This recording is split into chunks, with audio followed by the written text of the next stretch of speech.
The sun is going down. It's time to wake up. It's time to wake up. This year, 2023, I was watching a video and oh God, who was even speaking? I watched so many of these videos on Instagram, but they said just like 2008, this year, 2023, probably going to be one of the greatest transfers of wealth. So you guys that are taking your time and hopping on all these Zoom calls, like give yourself some props for sure. Give each other some props because not not very many people are doing this, and you're learning. I stress this all the time that you're learning and what you're doing right now is going to make such a big difference for all future generations coming. Okay, your legacy starts today, 2023. Like all the past conversations about money, all the past conversations about good enough, worthy enough, all of that is going to change 2023. And you guys will remember it because I said it. And you were here January 5th. Right. And so really, for real, I think that this year, I made a lot of my money after the crash in '08, okay, in real estate. And so has a ton of people that are big now in real estate. If you think about like Chris Crone, even Rod Cleve, who lost all his money, then came back with the vengeance. Grant Cardone, like a lot of money was made during this time of uncertainty. And being on these calls, hopefully the goal here for every one of you is that you become more and more certain about the choices that you're making towards making a dent in infinity, making a legacy in your family, breaking the chains of, I don't know, generations of money traumas, whatever that would be. Right. And we have a saying that we came up with in the Legends group, success bonding. You know how people have like trauma bonding, like people bond together over trauma. This place, we're going to hashtag success bonding. Okay. So if you guys want to make a post with that, that'd be awesome. Anybody that is trying to connect with me also on Instagram, the fastest way to do it and the best way for me to know that, like, who am I following is people that take a picture of tonight's call and then post it and tag me on Instagram. I will repost it and I will follow you. So best way to do that. I already did. Oh, you did? Okay, good. And I always do this. Any call that I join, I'd be a part of, like if it's somebody that is, that is doing good, that I believe I'm in the right place and I'm getting value and there's value being provided, I always help promote that. I'll play my part in the waking up or in the healing of this planet, of the human race. So yeah, there's so many other things that you could be doing, and yet you chose to be here. So infinite gratitude from me. Thank you for your trust and thank you for your curiosity, if that's what brought you here. Monday nights, I usually do a call that is, I bring speakers on. It's an introduction to personal branding, to financial independence. Overall, basically the entire thing is about how you create a brand and using that to leverage and become financially independent. And we use multifamily is really the vehicle that we use, because it's funny, a lot of people don't understand it. Even the people that don't understand it more than like brand new people. So if you're new, trust me, you're not in last place. The people that are in last place are the people that are stuck on paper assets, people that are stuck on single families that are completely not open, right? They're like, nope, I already know how to do it. That is that's the number one thing that's holding people back, is that I already know how to do it. Like there is no, if you want to make a difference, if you want to stop living paycheck to paycheck, then you don't know anything. Everything you've done up to this point, if you're not exactly where you want to be financially, you don't know. Like there are so much more to know, right? If you're not traveling everywhere you want to go, if you have any money conversation when you want to buy something that you want to buy, or if you want to support a charity that you want to support and you can't do it, or you say, oh, when I make more money, or when I do this, when this deal comes through. I mean, we all have those. Yeah, I'll pay for this, or I'll do this, and I'll go on a vacation when XYZ happens. So it's super important that we recognize, the most important thing is that we are aware of our own thinking. We're aware of what's in the way.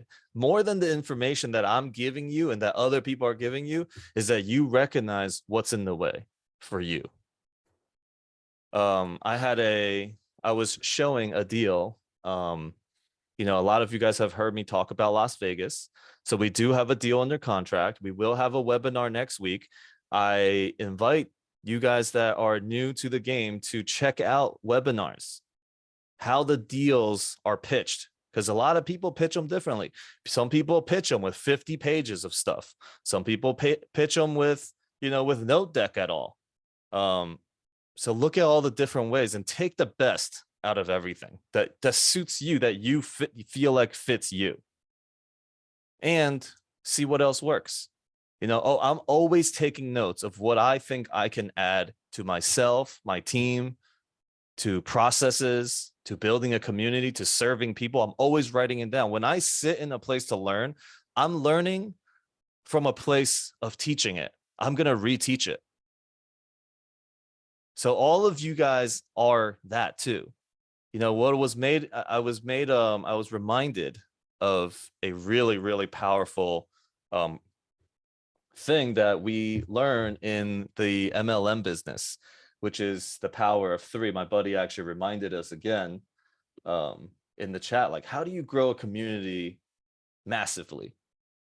And it's not just let me go and serve 100 people, 1,000 people, but all you have to do is serve 3 people in such a way that you teach them to teach and want to teach. You inspire them to want to do it for 3 more people. And then so you go 3, then it goes to 9, then it goes to 27, then it goes to 81, then it goes to 243, 729, 2,187, 6,561. And that's just 3 people telling 3 people, telling 3 people 8 times. Like, that's not that hard. How far and how fast can we get to making a real difference on the planet?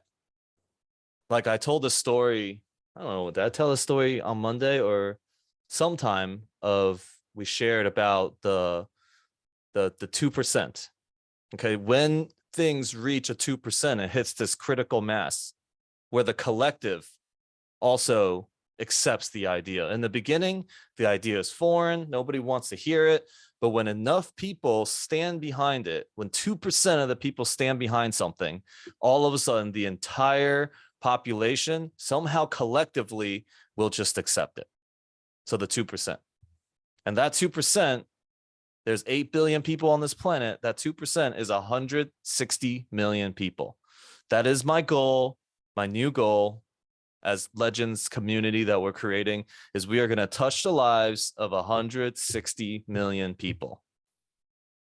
And we're going to spread this idea of abundance. We're going to spread this idea of service. We're going to spread the idea of integrity, of just people winning.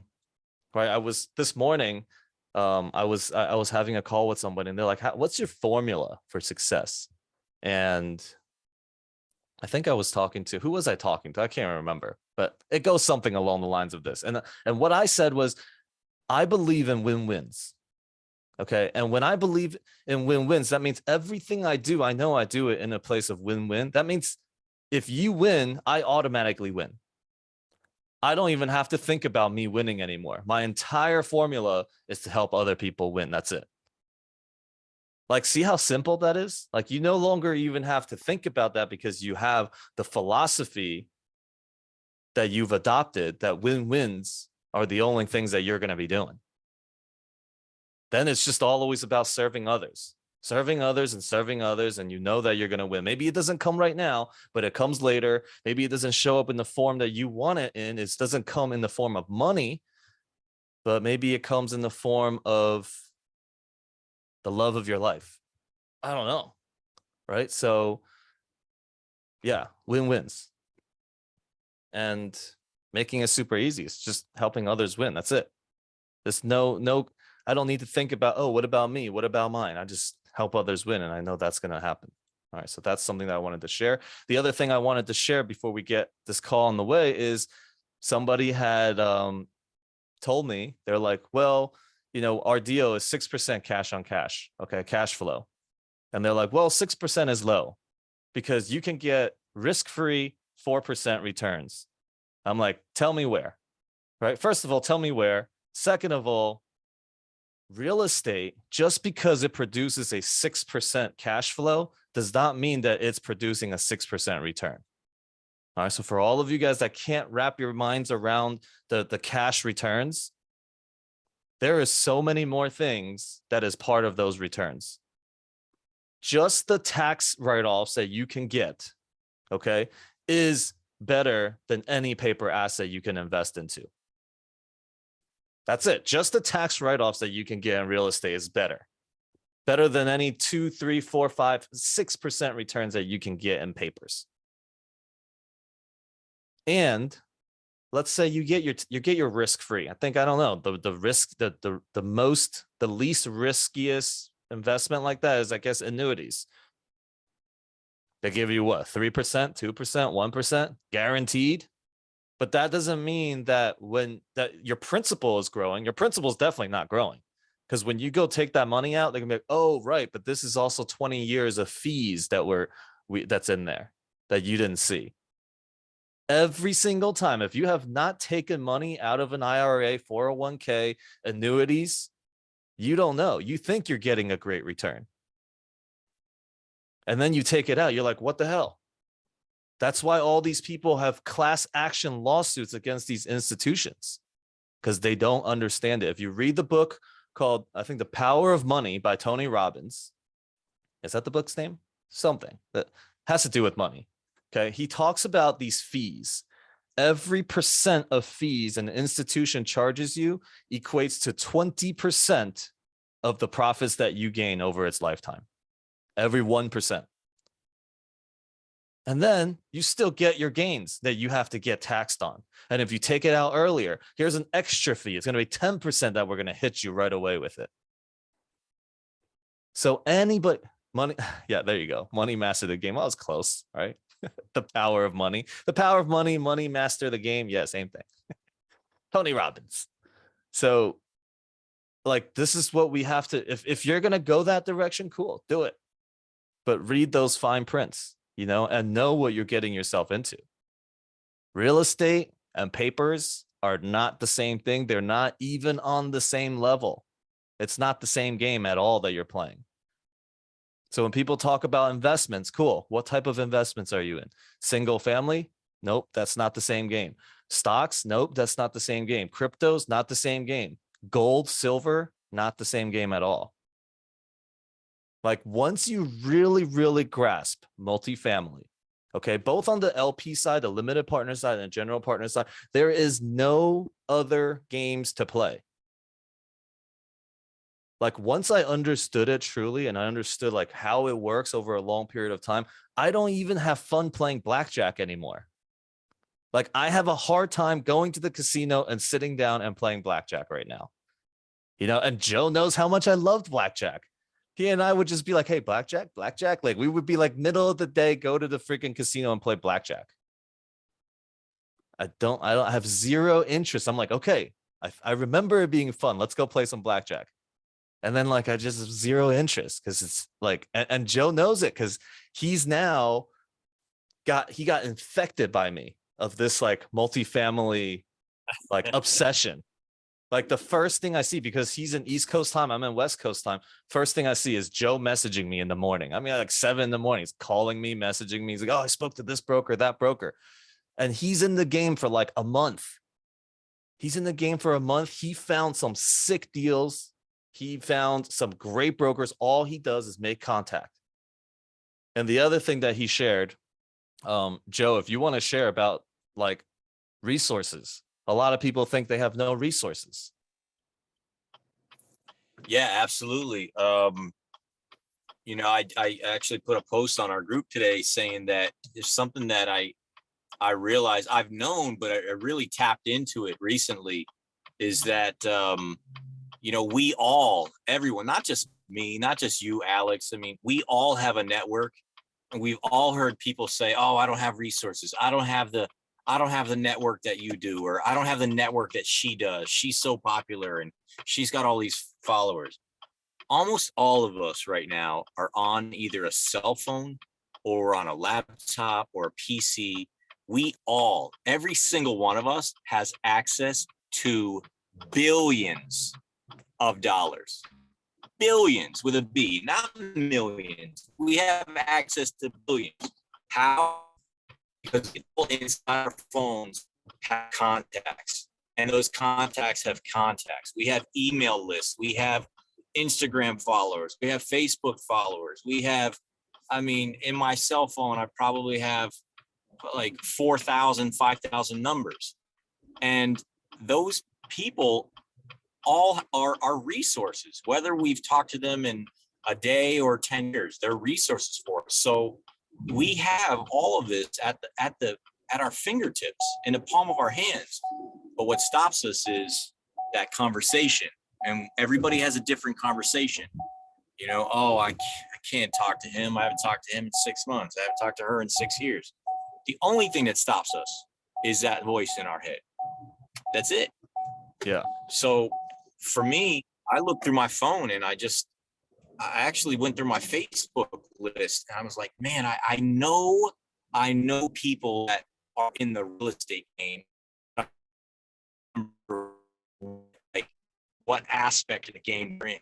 So I went through my Facebook tip. I started scrolling through friends and looking at, like, you click on like about this person. And sure enough, like 4 or 5 of my friends are commercial real estate brokers.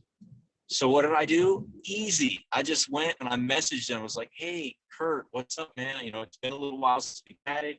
I just wanted to, share with you what I'm up to, what I've like recently. And it's been 45 years since starting this, but man, I just found out something like really valuable for myself. All right, Joe, you're in bad service area. It's hard to hear you. I'll finish your story for you. I'll finish your story for you. So this is a testament to that all of us have crazy resources that we don't know. How many of you guys believe that nothing ever happens by accident? That everything has a purpose behind happening? Every single person that you've ever met in your entire life, every one of them plays a purpose. Just because you don't know what that purpose is yet, and you will not know until you call this person up and you guys talk. And multifamily gives us a freaking opportunity to do that. Like, it forces you to reach out to all of these people. Like, how amazing. Just besides the investment itself, like the relationships that you rebuild, the relationships that you reconnect with. Like, it's so incredible how many people have messaged me that I haven't talked to in so many years, because everyone wants to get into real estate. And the biggest game to play in real estate is multifamily. And when you can show just a little bit of, hey, this is what I'm doing, everybody's going to come reaching out to you. I literally got a phone call because I'm so focused on building my social media right now. I'm spending thousands of dollars every week. And people reach out to me and they're like, hey, I've been trying to get in touch with you for X amount of time. And I'm like, okay, sorry. Like, I didn't see this. And people try to call me straight through Instagram. I responded to a call. The guy says, dude, I've been trying to get into your deals for the last 2 deals that you've had. And he finally got on a call. He's like, I exited a deal and I have $250,000. Like, I really want to put into your deal. It's coming to me.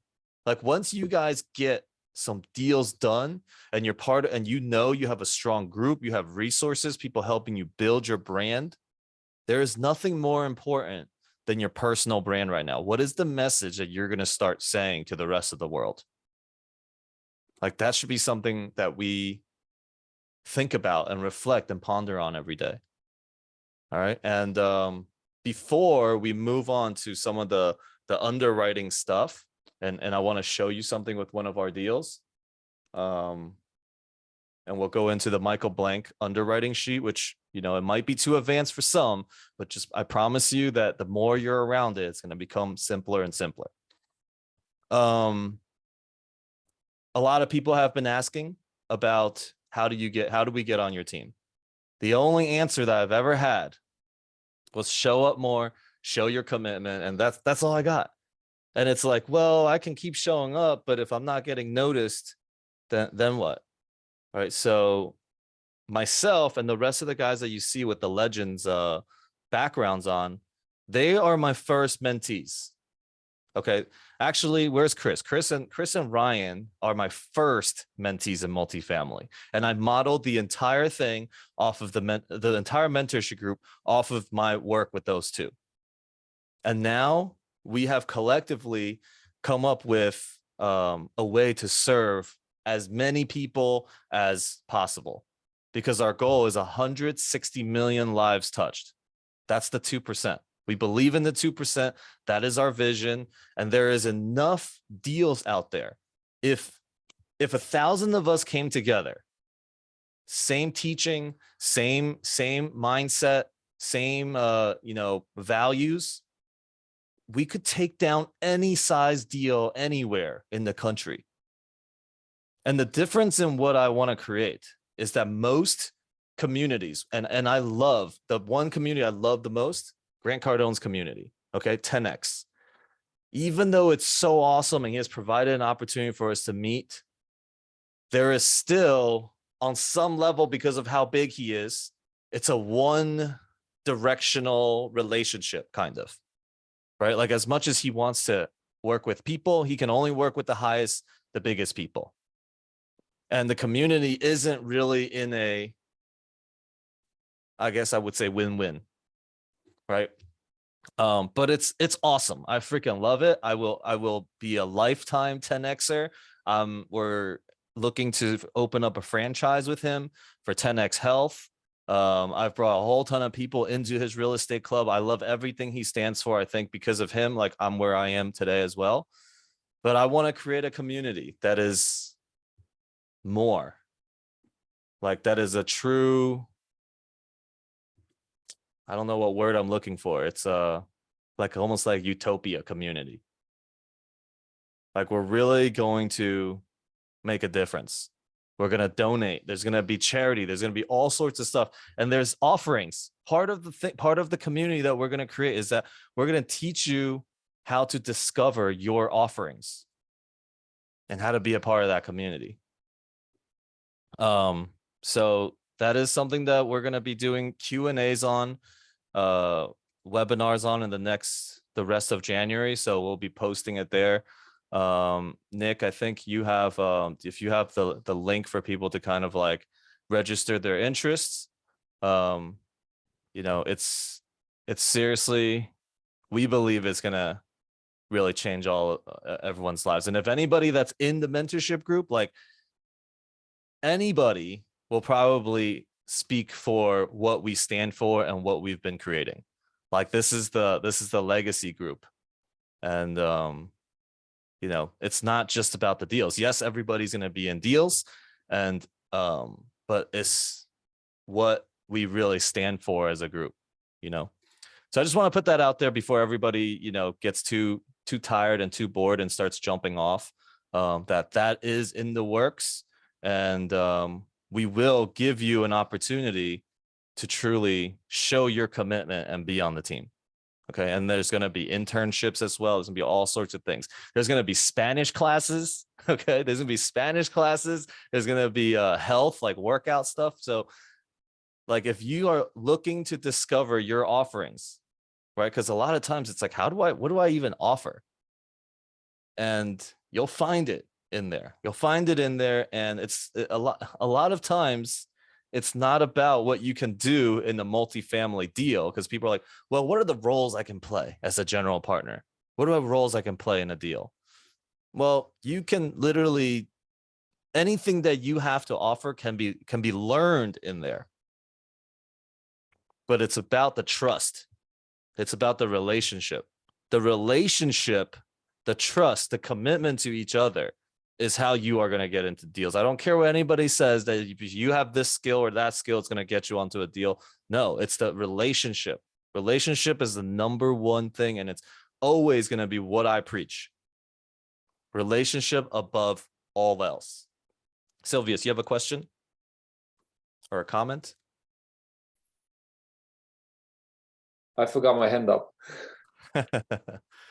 Oh, yeah. Thank you. All good.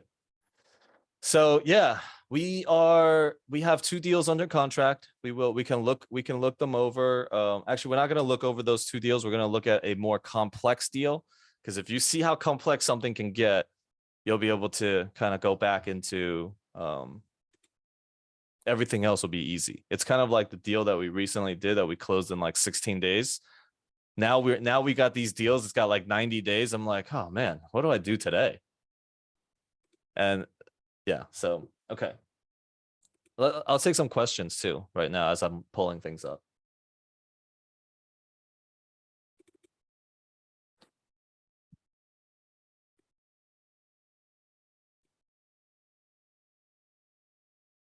Okay, well, as I go through this, oh, go ahead, Kalen.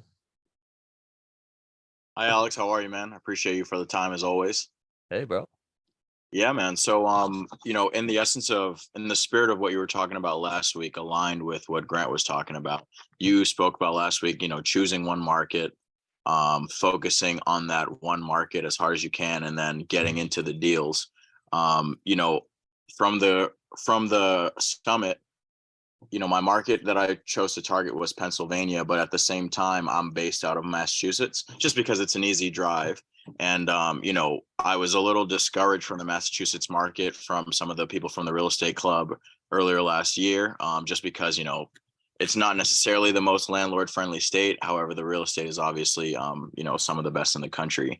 So I'm using this market and underwriting deals in this market and walking deals in this market to take it to a market where, maybe I'll find a great deal in Massachusetts, but at the same time, maybe I'll find a great deal in the one market that I'm focusing on the greatest, which is Pennsylvania. My question to you is, when we're doing our napkin underwriting, so obviously right now, a lot of the list prices are quite higher than, once you kind of underwrite the deal and get to, what you want out of it potentially.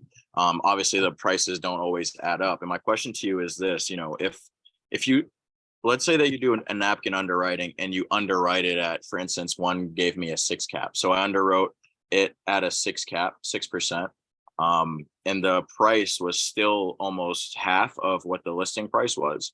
So my question to you is like, all right, if I do all of these and then I underwrite it with that, or even with a factor, which is like plus the 1.5, first off, let's say that the number is less than with the listing price, and you still want to talk to that broker just for the sake of making contact and practicing. How do you talk to that broker and ask them questions without offending them to a point where you kind of sour them from even wanting to talk to you further or even potentially show you other deals?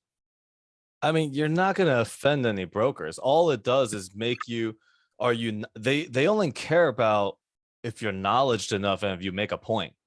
Like if you're just slashing at prices without making a point, like they're going to be like, okay, well, it's not going to be it's not worth my time to work with you. They're not going to get offended, like not offended. Like they deal with this thing on a daily basis, so don't worry about offending a broker. But the only thing is, am I making a case for what I'm saying? Because a lot of people go right into, oh, it's too expensive. Let's just slash it here. Let's slash it there. But you give them a reason. Hey, look, what is it? Right? Like, for example, Joe's been working with me on this big deal that we're looking at. Okay. And he's going back and forth with the broker like 20, 30 times already. And he keeps coming back. Hey, the broker's saying this. What should I say? I'm like, okay, cool. Like that level of experience that he's doing from this one deal, like it's gonna put him way ahead of anybody that's underwriting 100 deals and not creating that level of connection with a broker. Let alone he also walked a deal. Like his experience level, like he compressed his time so much because he was able to like really be hands-on and work with somebody that's got it.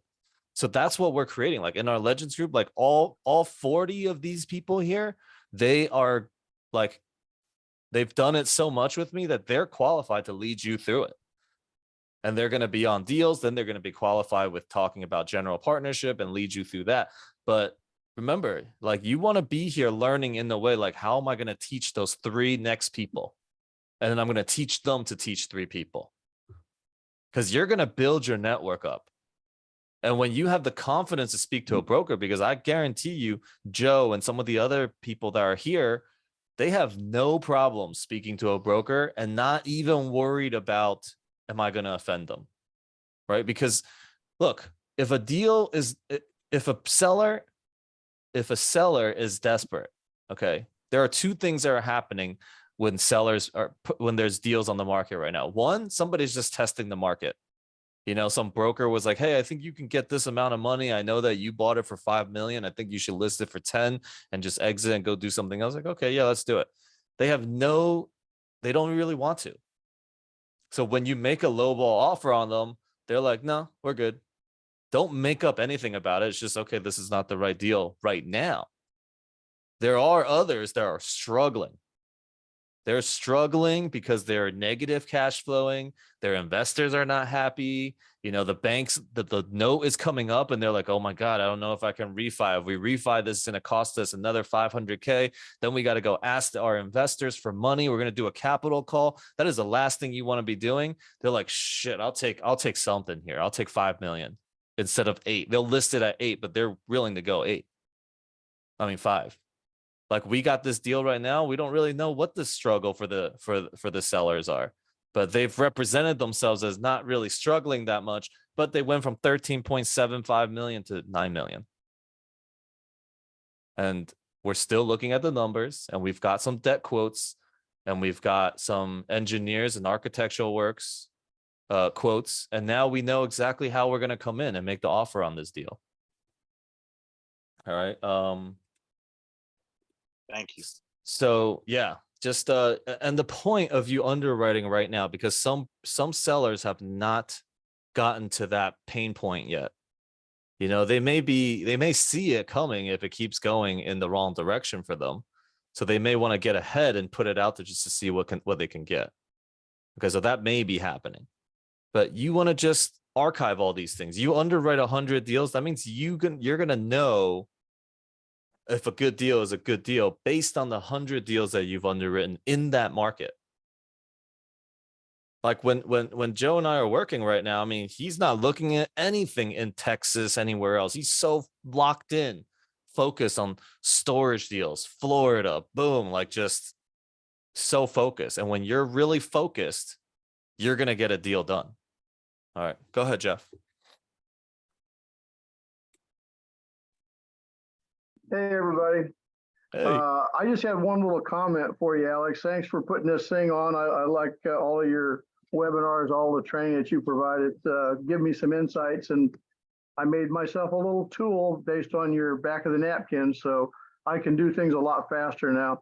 The reason I wanted to raise my hand and talk about something is that these brokers, I don't know what the real fear is amongst the group here, but these people are just like us. They put their pants on one leg at a time. They have to use aftershave or deodorant just like we do. They got to shower on a regular basis or nobody will talk to them. They're just regular people. But the thing that's different about all these brokers is that they're on commission. If they don't sell anything, they're never going to make any money. So they're going to work with the sellers to actually close a deal. They're going to work with you because if you have capability to buy the deal, they can put 2 and 2 together and they get paid. This is the crux of their business. And if you understand that about brokers, they will talk to you because they can't get paid without you. Yeah. And we're even making this, we're gonna try, we're as the community that we're creating, we're gonna try to solve this problem as well. And what we're gonna do is we're gonna create the Legends Equity Group page, which has all the deals that we've done. And you're gonna be a member in there that you can click into, and you have your bio, your portfolio, and it's your bio, and it's gonna say, I'm on the acquisition team, the marketing team, whatever you want to write about yourself. You know, one of the things that we shared on there was like, listen, write this thing like it's your eulogy. Like this exercise itself actually had profound shifts for people that were doing it. And now you're going to be on a page. And when you share with brokers, imagine across the country, all of us looking at deals. And we're like, yeah, we're, part of the Legends Equity Group. And everyone's just hearing it everywhere. And there are deals being done. Like it's going to give you collectively the confidence that you need, which is really the only thing that you need to get deals done is your confidence. It's not how you can do things. It's not how much money you have. It's not how much resource you have. It's your confidence that you can do it. And then you got to show me or show somebody that you're so confident. Like that's what you want to do. When I was first asked if I would be a partner in a deal, like they're like, how much percentage you think you would want? I'm like 50. and not that I want it, because I took much less, but I said it in a way like, this is what I know I can bring. You know, I'm like, I'll raise the entire capital. I'll do the whole thing. I'll run it if you want me to run. They just saw how committed I was to the game, you know, and I love this. I keep seeing this will work for equity sign right here. It's awesome. Yeah. So thank you, Jeff, for that ad. Anybody else want to ask any questions?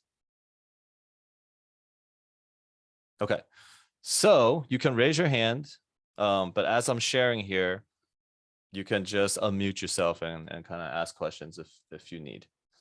So we use the Michael Blank sheet.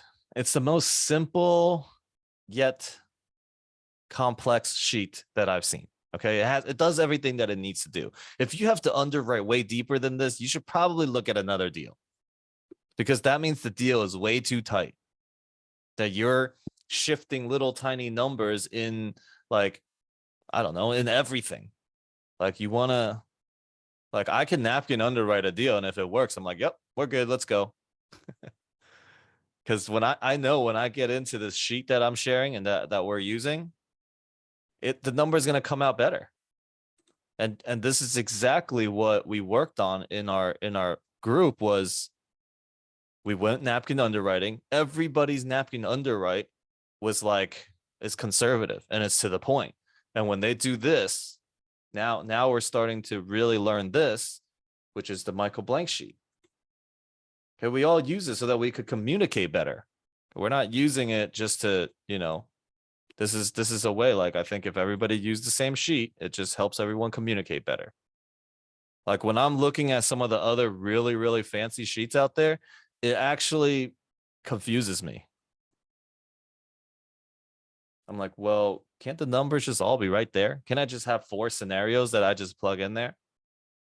All right, so this deal itself, and it's complex. Deals are not really going to get more complex than this. All right. So we have a potential. What we're buying is 353 units of Class A storage, industrial storage. Oh, not industrial storage, but storage. Okay, it's got a bunch of roll-ups. It's got AC cooled, climate controlled units. It was brand new, built in like 2019. And they have phase 1 complete. Phase 1 is completely occupied. There's like, I don't know, 1.3% vacancy. And we still underwrite it at 10%, at basically 10%. You have 5% vacancy and 5% bad debt. Like these are pretty conservative in the sheet. When you go into this sheet, the first thing you want to enter is, what is the asking price on the top? You go into actually, you know what? You get this sheet, and this sheet goes out with all the replay emails. There's a link that you can click on. Nick, is it still in there? That when they click on it, they get this sheet? It should be. Okay, cool. So just make sure people still get this. You Yeah. click this sheet, you save it to your you save it to your desktop, you just use this thing, okay? It's super simple. It's really all you need. You put in your scenarios, okay? Here is the first version, which is we're gonna buy. What does it look like as is? So I'll just tell the story real quick. It is 353 units, Class A, phase 1, complete, leased up, ready to go. It's got financials. We can run the financials. We can look at the numbers here. Second phase is the rest of the land, and it's 600 units to be built. Now we have to underwrite for that second half, right? And then you got to put the whole thing together into one, which I haven't done yet, but we can kind of do that together and see what it looks like. And we're gonna make an offer on this deal probably early next week. We're waiting for the debt, our options to come back tomorrow. And this is a deal that somebody, he joined our group, found this deal a month in. We're about to make an offer on this. It's a $17 million deal. Imagine your first deal that you're getting into. You're $17 million, right? This is, we did the math on it. I think the equity for the just the acquisition fees for the general partners in the 300,000s, and then the exit fees also 300 something thousand, and then there's just a whole what's 17 million, or actually this deal's probably gonna be 18 million, so 18 million 70 30 $5.4 million. That's the general partner equity. And that's usually a very conservative number, because when we exit this deal, you guys are going to see what that's going to look like actually for the partners. So we're going to put 45% down on this deal. We're raising an extra $1 million for the carrying costs, which the phase 2 is going to need to build. All right. All I want to do on this first phase, because I know that this deal, all the money is going to be made on the completion of the 600 new units that are being built, that are going to be built. That's where all the money is going to be. So we have a deal. I need this thing to cash flow positive. That's all I really care about right now. And we're putting a lot of money. We're raising a lot of extra money just to be even more conservative on this deal so that we don't run out of money. If this is the worst thing you can do in the new build or when you're doing construction or whatever, and it's to run out of money, or it's to owe contractor monies and the contractor starts putting liens on your property. Like, terrible. Just overraise, just overraise, get a deal that works when you overraise the hell out of it. So 40 people on our team looking for deals, underwriting deals. We have all these deals that are coming. Now we need more people to participate in these deals. If we're going to take down a $17 million deal, we need more people. If we want to take down 5 of those deals at the same time, we need more people. All right. Okay. Let's see. So we have the gross income of the property that you stick right here. Right up here, you also put how many units there are. It gives you a price per unit. The blue numbers are numbers that you can change. Black numbers will auto-populate. They have their own formulas in there. So our down payment, we got to raise $4.4 million, basically $4 million, plus an extra $1 million for operating reserves. And then the estimated closing cost on this deal is going to be about $167,000. This is all money that you got to raise for the deal. We're going to get a loan for $4.95 million on phase 1. So if we bought this deal as is and left the land all alone, what do we get on this deal? $720K is the income. I didn't plug all this in, but you should at some point plug in all the expenses, find it all out, and they'll give you a percentage. But we took what they gave us, and then we just took a little bit higher for everything, with some conservative. And because we have experience with storage, we know how much they usually run in expenses. And one that is built, the newer the build, the less the expense is going to be. It's going to be more automated. Like, we bought a deal that's like 20 years old. That thing is running us more expenses than we got on the newer deals. So like, what we have is, is oh, okay. Also, we had 7.5% on the interest before, but now we got a quote and he's like, look, your whole thing, if we get them together on this deal, is going to be somewhere in the low sixes.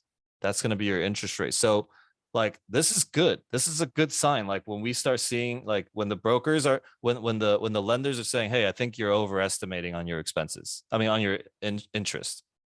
All right. This is a signal.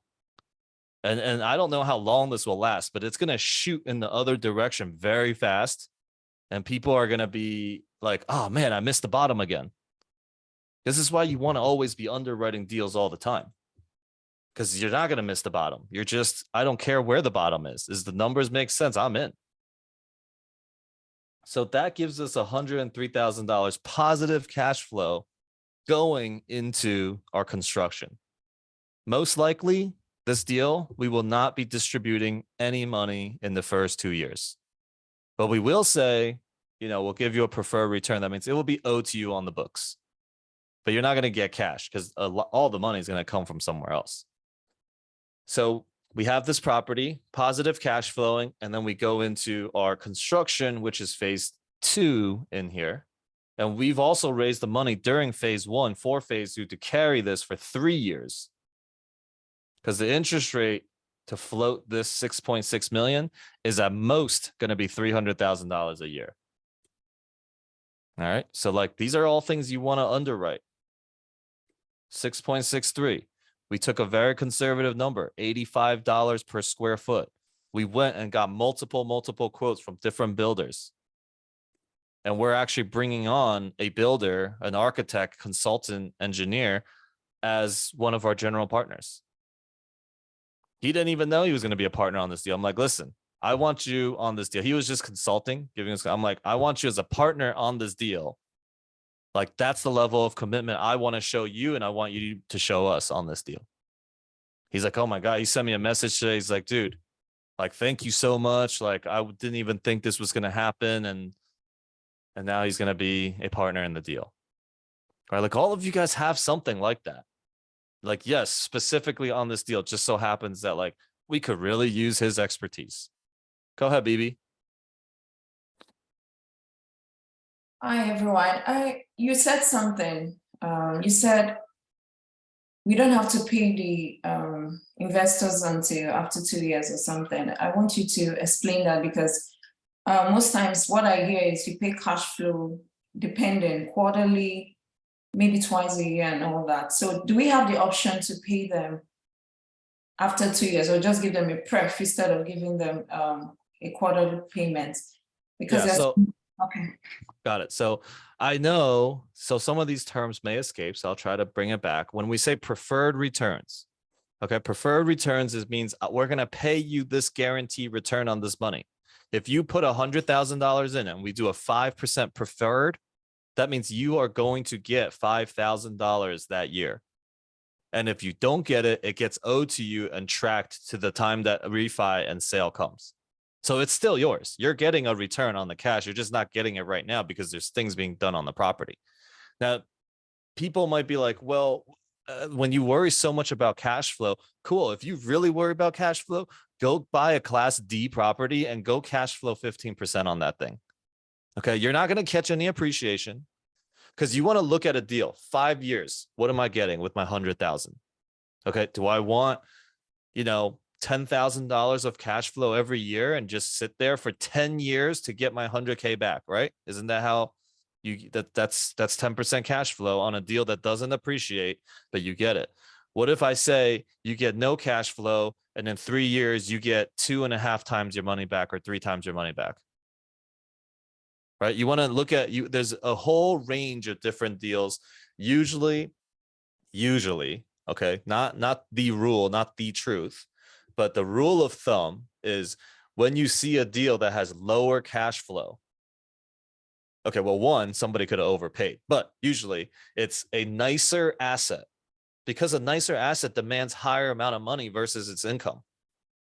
So it's got a lower cap rate, higher expenses. The relationship is lower cap rate, higher the property, the value of the property. Okay, sorry, not expenses.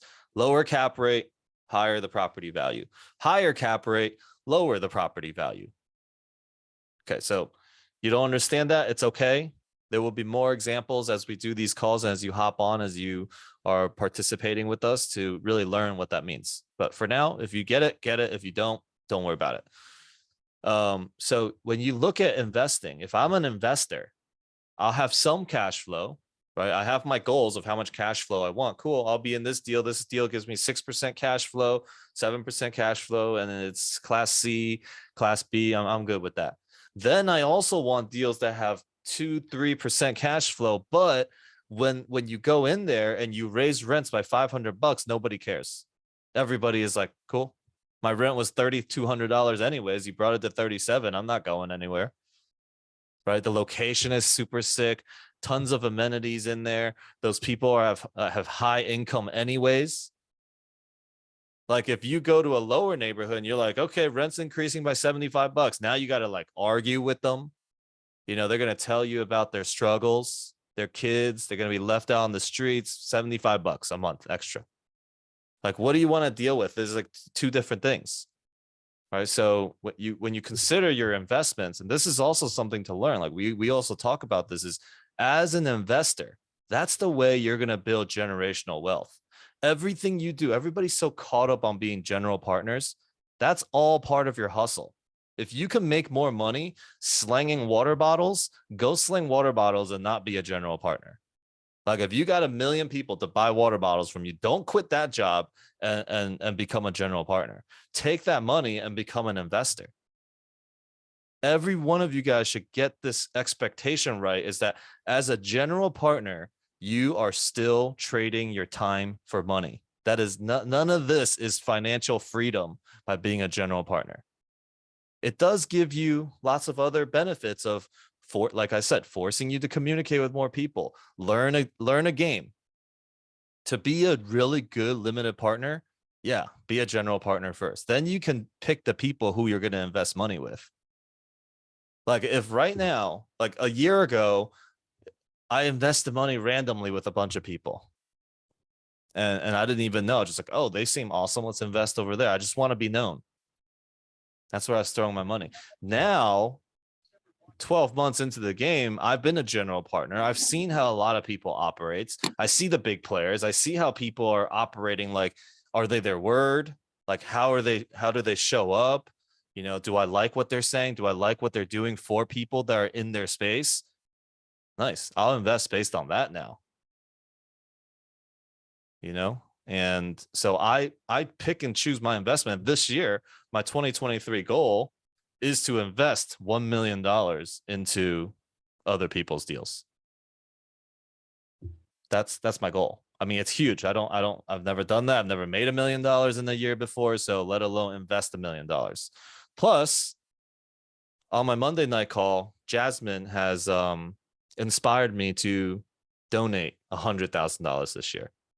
Like I'm on like auto payment for a whole ton of different foundations, but like, to me, now that I really look at it, it's like I'm like taking a shortcut. It's like, yeah, I donate a certain small amount of money on a monthly basis. It doesn't make a difference to me. I don't feel more excited about it. I don't feel nervous about getting to a certain number. So now, like this year, it's changing. It's leveling up, and all of us get to look at where we are in automatic, so that we can change it to a more like conscious living, to feel more alive in what we're doing. Like it's so important that we don't just drift out into this like comfort, automatic everything, right? Like do things that are very scary. Okay. Your question was something about the returns. Did that answer your question with the cash flow? Yes, well, we also had that pref could be very risky because once you're not able to pay them in the first year, it will roll over to the next year. And if your investors don't make money, you don't make money, which is the norm. So you keep rolling over until you catch up. So we should try as much as possible to avoid it. What would you advise? So different strategies. I actually had an idea to have debates. I'm going to have a call that's going to be debating to pref or not to pref. That is the debate, and people will have to get picked. And whether you agree with it or not, it's kind of like the debate team. You're going to have to find evidence for both. So that's in the think tank. What else? So pref, it just depends on the deal, you know, like I think if you're going into a deal that is tight and you're like worried about giving the investors enough money, if you end up, so again, let's look at pref again for people that don't understand what pref returns are. 100, like if a deal returns, okay, $10,000. If my cash flow is $10,000 and I have a 7%, I have a 70-30 split on the income. That means 7,000 goes to the investors, 3,000 goes to the general partners. Straight, easy, like easy to understand. When we go into pref equity, what ends up happening is 7% pref means that on this $10,000, $7,000 goes to the investor. And then after that, the other $30,000, the other $3,000 gets split at 70-30. Like the general partners went from making $3,000 to making like $1,200. If the general partners are not getting paid, okay, there is no incentive to make your deal good, as much as they wanted to give you the great returns. Like they've literally, like this whole like sacrificing, you know, sacrificing is unnecessary. I talk about this a lot in my Course of Miracles calls. Do not make yourself a martyr. Do not go and try to sacrifice, because all that does is it creates resentments and it screws everything up. So, okay. That's my take on pref equity. Different deals. If you got big returns coming and you know you can handle the pref, cool, do the pref. So pref usually is attached to deals that have a lot of CapEx work, capital expenditure work, which is expenses that you put into a property that directly increases the value of the property. It's not an expense. It's not like fixing a toilet. Okay, capital expenditures, I go and make the property nicer to increase the value of the property. Okay, go ahead, Brenda. Unmute. Sorry. Hey, Mhm. so I'm new. This is just my second week attending these calls and the real estate club calls. And so Mhm. can you explain the general partnership a little bit more, sort of that role and what it does and yada yada? Yeah, definitely. So in a deal, okay, so let's say we go and buy a property together.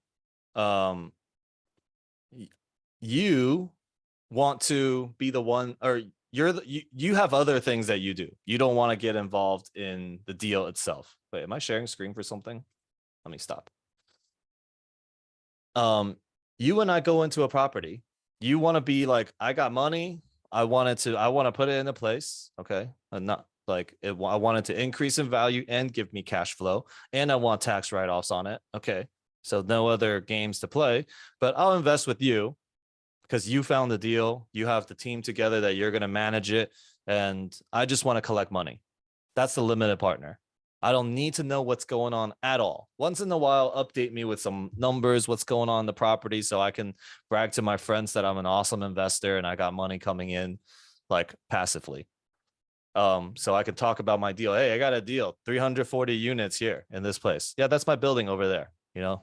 So that's a limited partner. General partners are the people that find a deal, puts the money down in the beginning to get the deal under contract, manages the deal for the lifetime of the deal, gotta, you know, send you your K1s at the end of every year, you know, manage the property manager that's in place. And then they have to raise the capital. They got to put a whole bunch of you limited partners together to buy this building. So that's also what they're doing. Then they also have to sign on to the loan. They have to sign on to the loan. And now like their ass is on the line too, most of the times. Sometimes it's non-recourse, sometimes it's recourse. So recourse is if you're personally guaranteed. Non-recourse, the building itself is guaranteeing the loan. And they just want to see that you know, they want to see who's operating, who's running the show here.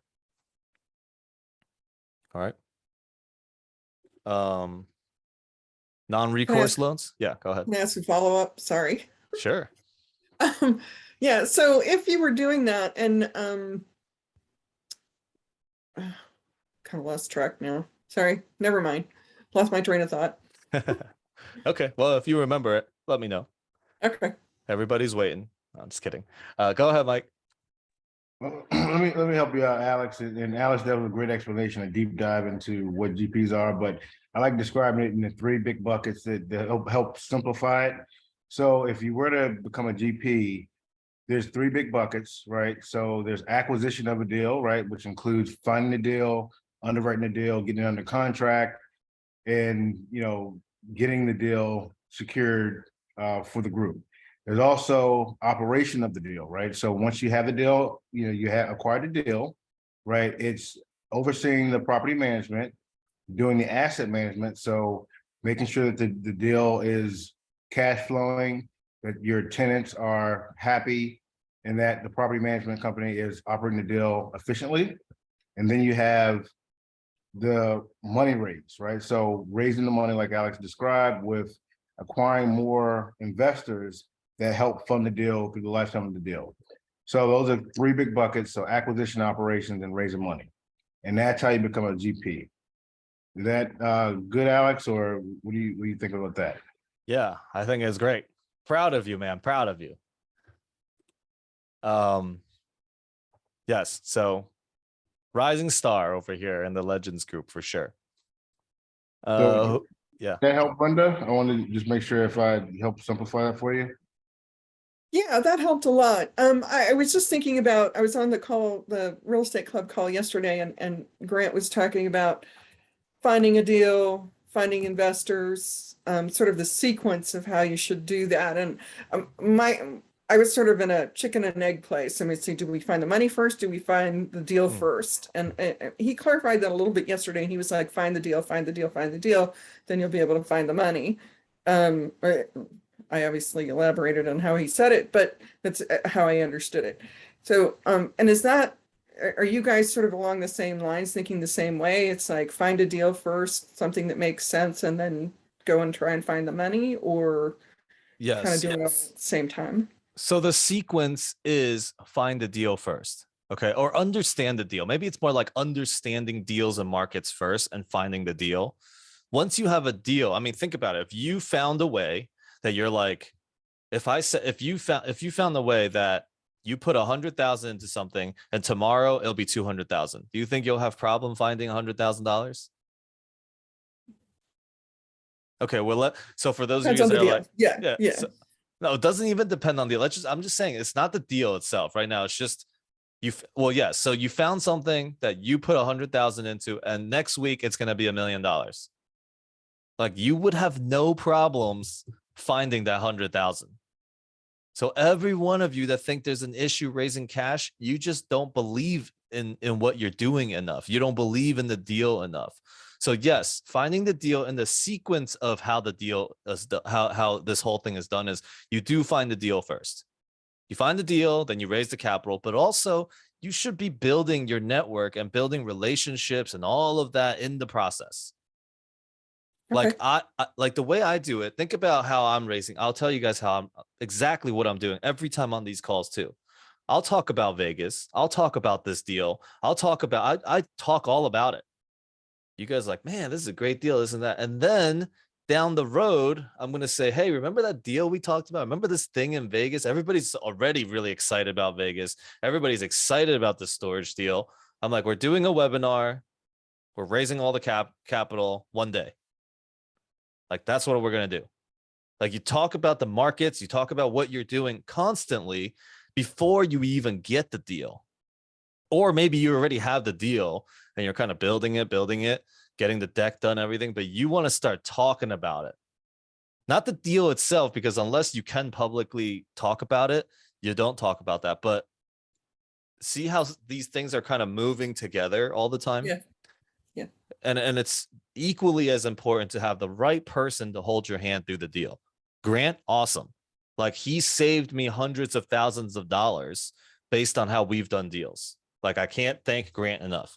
But I'm also a part of a bunch of different groups. because I know my network is important. You know, I'm in Rod Cleave's mastermind. You know, I'm hooked up with Brad Sumrock and all of his Sumrock community. I'm in Chris Crone's thing, a single family. It's a single family one. Am I?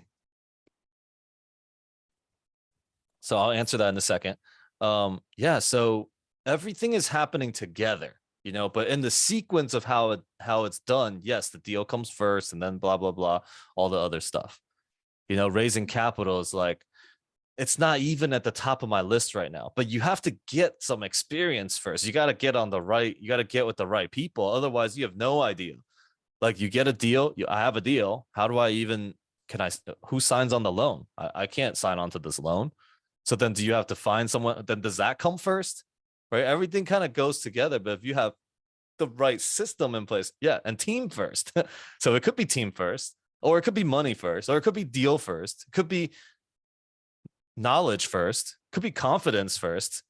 Like all of these things, there is no first and last, but in the sequence of it, how it's done, yes, it is the deal.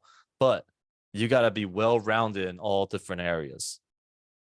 Like you should not pay less attention to anything else and not more either. It's all the same. Yeah. Thank you. Yeah. And let me add to that one more time. So a good example of that, right, is syndicates that are out there, syndicates of syndicates, right? So that syndicate is basically a group of people who raise money ahead of a deal, right, to invest in future deals, right? So if you're always raising money, right, you can, you know, get soft commitments, you know, if you're in the real estate game, right, multifamily, and you're basically building a group of investors that when you do find a deal and you get the right, you know, deal that communicates the right returns to those investors, they're already in your roster of investors that can automatically, you know, invest in a deal for you. So there's different ways to, you know, sequence it, but funding the deal is always the first thing. But you're always raising money, right? You're always communicating that you're a multifamily investor, that you have deals that are coming, and that's a good way to kind of build your coffers in order to fund deals, you know, when they come along. So always communicate that you're a multifamily investor, and the fact that you're in the market to find deals, and then you'll get interest in folks who want to be investing as well. That's a great way to position it. Thank you. Yeah. Awesome. Thanks, Mike. Rosemary said, Alex, are you paying investors every month like Grant does, or is your system different? So we have some deals that we're paying on a quarterly basis, and then we have some deals that's paying on a monthly basis. Okay, it all depends on the deal itself too, because some deals like that we don't have in the right, like we just recently got the portal that we really like. It's very little work to pay our investors. In our other deal, like it's a lot of work to pay our investors. Like a whole bunch of people have to do things and calculate it, and then we send it out.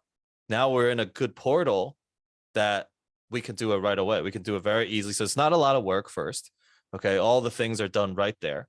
So investor portals, huge. Are you going to use Syndication Pro? You're going to use Cash Flow Portal. What portal are you going to use? That's really important. We didn't know what the hell we were doing. So we used, you know, a portal that doesn't offer all these things. It was cheap. It was good. We saved some money. You see, that's also the problem with getting cheaper deals. You got to get cheaper portals and cheaper handymen. Everything's cheaper, and cheaper just means more stuff is going to get messed up. You know, it's going to be more headaches later. So we use Cash Flow Portal now. All right, so for you guys that want to write that down, Cash Flow Portal, Perry Zhang, one of my good friends, he created this whole thing. So met him in a group. Yeah, met him in a mastermind, not grants, rods. So, you know, like this is why you want to be a part of as many as you can. But choose, I mean, not as many as you can, but choose the ones that you feel like, okay, I could be a part of this. I think this is going to add to it, because every one is going to offer you something a little bit different. The message is going to come across a little bit differently. Your opportunities will be different in different places. You know, I actually personally feel like a lot of people really kind of have troubles getting into deals in grants, because there is a big big thing. Like we can do any deal, or which we can, right? We can do any deal in Grant's group. But you, first of all, a lot of like when I made the mistake I made in the very beginning in Grant's club. And so for those of you guys that are new in there, or you guys have been in there, don't go and bring a $90 million deal off of Crexy and try to pitch it to him, because it's not a deal that he's going to look at. Anything that made it onto the market is not a deal that you're going to be doing with Uncle G. But you bring the deals that aren't really in direct competition with his, like you're going to get some freaking amazing advices, like things that will change everything. Like I go in there, I'm like, man, this is like I pay $25,000 for the club, and I'm like, man, this was $25,000 worth. Oh, this person was worth 25,000. Everything that I see is worth 25,000. You see, that's one way to be in the club. The other way to be in the club is, where's my 25,000? Grant, when are you going to give me my 25,000 worth? Am I going to get into a deal that's going to give me $25,000? Like you decide which way you want to be inside a club. Okay. All right, wait, where was I? I was showing this screen. Let me go back to it. Okay, let me go to this first. Let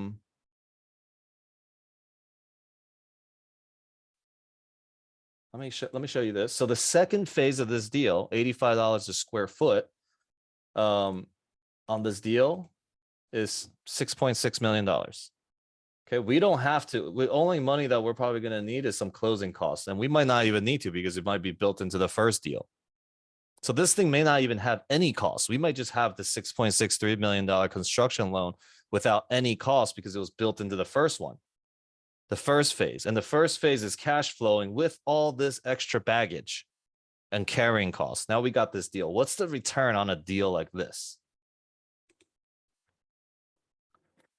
Keeping all things the same, and we even did, average monthly rent a little bit lower just to be conservative. So in scenario 2, okay, now you go to the summaries, right? So like you start on the scenario page, you put the 3 different scenarios that you have. So this one's going to be phase 1, like existing. This is a new build. This is going to be both of them combined. Okay, so it's going to be somewhere around 16.5 to 17.5 million. And we're going to do this whole thing with it combined. Then you go to the summary tab and you go populate with which scenario. 2 will give you the phase 1. The phase 1, oh man, look at this returns.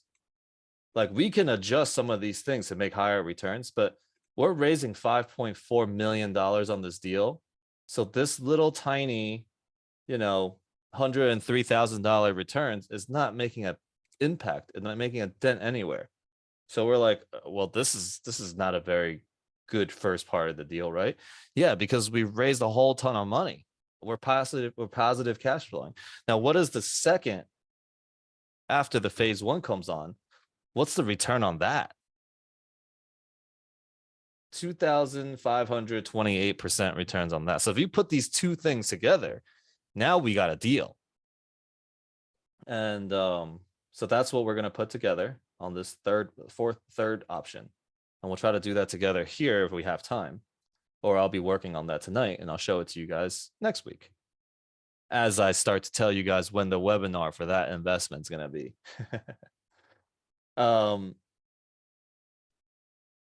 This is so this is where your cash flow is going to be. You're going to be able to tell. So let's just pop, since this is scenario 2, let's just go to that was scenario 3. We'll just go to as is right now. So, one other thing, we go back to scenarios. Most likely we're going to have interest only for the first 2 years. Okay. As you're building, when we say interest only, it means you're only paying this 6.5%. Your debt service is $321,000 a year. So when we go to the P&L, okay, you go to your P&L, this is where you add rents, you adjust some of these things and see how much cash flow you got for your investors. What did I do here? Okay, well, that probably hurt the change it a little bit. So the cash flow, if we just left it as is, like we have this giant property that we put all this money for, we didn't increase any income, like very small on these deals. Our cash flow is going to be, oh, first of all, no principal on here. When you add principal to an interest, to a loan, it's going to add another $55,000 to, that's why we add the 1.25, 1.5% to your interest rate. Okay, and then so the first 2 years, 321,000 is our loan. We have a $40,000, we can pay out this to our investors. We're not going to. We're going to hold on to all the cash because there's no point of making a payment of 0.74 to our investors. We're going to immediately go into the part 2 of the deal, the phase 2, where we're going to build the entire thing out. Probably should be done somewhere in the middle of year 2. Then we stabilize the property by filling it up. Then we get a stabilized loan or a fixed loan, Fannie Mae, Freddie Mac, agency loan, life insurance loan, something that is stabilized, okay, at the lowest interest rate. They'll give you, long-term, it's going to be safe. Once you have a deal stabilized like that, it's a fixed debt. You're not going to get into trouble. Anybody that's getting into trouble is because their rates are just kind of floating. So as soon as this is done, we go and do that. And what does that look like? Then you look at your exit strategy. Is how you're gonna, what's gonna happen with this deal. So let's go to 3, and we go to our exit strategy. And I know this might be a little bit like just over the top for a lot of people, but we've done a lot of simple stuff in the past couple weeks, and there was people that wanted to know how the Michael blank sheet worked. You start with scenarios. You look at your summary. The summary shows you all how much the acquisition cost is on this deal. So let's just look at, before I go into the other thing. On 2, this deal, phase 1 part of it has 180,000 in acquisition for your GPs. The second phase has 132,000. And then what that's going to look like on the exit strategy is we're going to refinance at year 4. Okay. I definitely think by then, a class A building, brand new build like this, it's going to be a 5 cap. Okay. It might even be lower. Who the hell knows? If interest rates come down, this thing could end up being a 3 cap. But let's say it's a 5 cap. We're going to refinance 70% of it.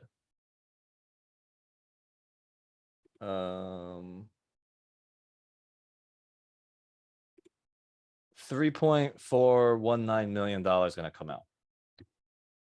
And that's on this this side of it, the first side. That's on the new construction side, phase 2. That's another 299,000 on the phase 2 part that comes out. And if we go to if we go to the phase 1 part, same exit strategy. If this deal was attached to it, it would only really add another 983,000 to it. So basically like almost $5 million is going to come out in year 4. So year 4, we return all the money to our investors. We restabilize this property, and now we have 1,000 units, class A, cash flowing. All we have to do now is increase rents, and the cash flow just gets bigger and bigger. Everybody's already cashed out of their deal, and they're a part of this monster deal. A class A deal. This doesn't really happen that often. All right. So unless you're doing new builds, you don't get things like this. You don't get to be in a class A deal with no cash. Okay. Questions, Donna? Hey. So just going back to the scenarios page for a second. On the top there, under projected, it was like 9 million, but then the purchase price was 16. Is that because of the extra money you're raising? Or, I mean, why is the purchase price million more than what you're Yeah. projecting. So this is going to be our purchase price. Okay. We've made a lot of contacts and we know that we can get this deal under contract at 9 million. This was on the OM. This is what they wanted to sell it for. Okay. So you guys see, if you underwrite enough deals, we have 40 people underwriting deals every single day. We are definitely bound to find a freaking sick deal. Now imagine 1,000 people looking at deals the same way, done the same way, shown to each other the same way, presented the same way. Like there's gonna be so many freaking deals. Everyone is gonna be competing with Legends to get deals. All the brokers are actually gonna be calling Legends people for deals. As soon as you mention that you're part of Legends Equity Group, you're gonna be taken seriously. That's the vision as in that part, you know. Obviously, the true vision is that people can be participated in something that is going to be sustainable. Like if I put my money into something, it's not like, oh, now I have less and then they have more. And, you know, a lot of things work like that. It's like you keep putting money into it. It requires more people to put money into it, keep it sustainable. But this is like you put money into it, more comes out and it's sustaining. Like that's the mindset that gets to happen. 160 million people buy into that, the entire planet is going to shift. I think war will end. There will be no more war. There will be no more fights, no more arguments. If everybody is just good, chilling, everybody has unlimited amount of money coming in, and there's what could possibly, you know, maybe the only thing we got to figure out is how do we go and help other planets, other species. we build like our technology is built towards creating sustainability, right? It's not built towards scarcity. It's not like oil. Oh my God, it's gonna be too little of it. It's like we build everything. How can we do everything in a way that's sustainable? Okay. Oh, on this deal, the second part of it, this is just kind of like an estimate. All right, on the high end, we're gonna have this. So this is also, I'm underwriting, so I'm gonna write conservative. I could write 15.5 million here, but I'm not gonna. I'm gonna raise an extra million, and I'm gonna count myself as having an extra $1 million. I don't know, in something. If this number works out good, I know that this deal is gonna be a killer. Okay. I think. Yeah. Hey, Alex. Yo. So I have somebody, I have a great friend and her husband that are on the they're on the call. They're having a problem with their screen, so they can't see the page, but they're listening. They've been listening for a little while, and she has a question. She says, can you share with the group the seller's motivation to sell? Yeah, so you and I have been playing this game. Why don't you do that? You tell us. Okay, so not just for Wendy and Tom, but for anybody here, what I learned from when I went to Grant's summit is that the market right now is so terrible. So if you see anybody is selling, they are in distress. They are absolutely in distress, because why else would you be selling in a market this bad? So that is hold actually on one second too. You are also considered distressed if you have another opportunity that can make you more money and you're willing to take a loss here. That's still distress on this property. Yep. Like just it doesn't mean that you're gonna lose money. It just means you have another opportunity or something. Is just to make more money or to lose money is kind of the same thing. Yep. And so to answer your question, that is exactly what I asked the broker on not just my first call, but also on my second call to him. I said to him the second time, I said, listen, I'm going to ask you again, man. I know I asked you before, but I'm going to ask you again. The market is horrible. Why in the world are these guys selling? And he's like, listen, he goes, they have another property that they need to get this money into so they can roll it into their next one. They have another investment that they want to roll it into, and like they got to basically get this off their books. That was the answer.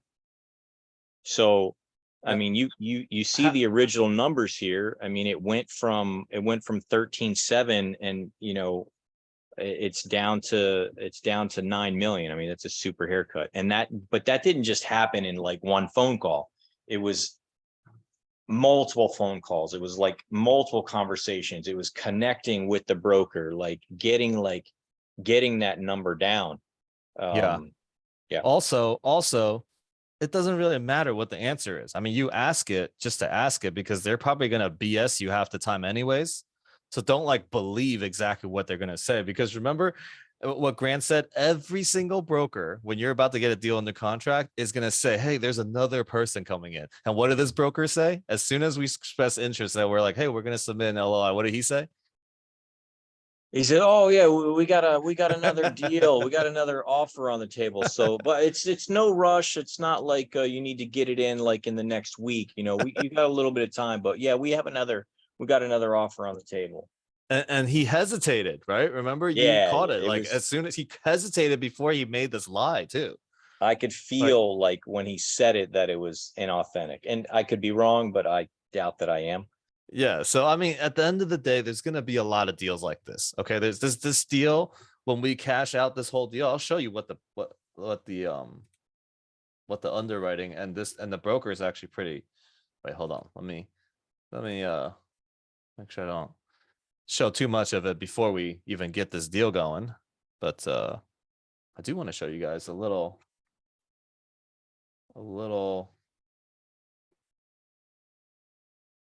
something here.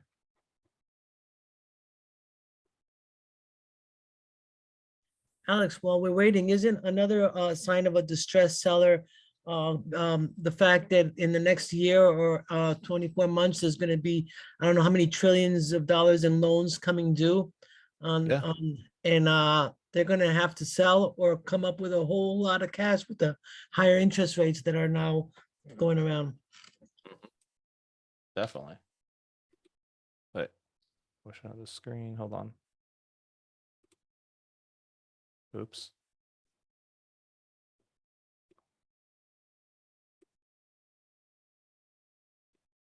Okay, everybody see this?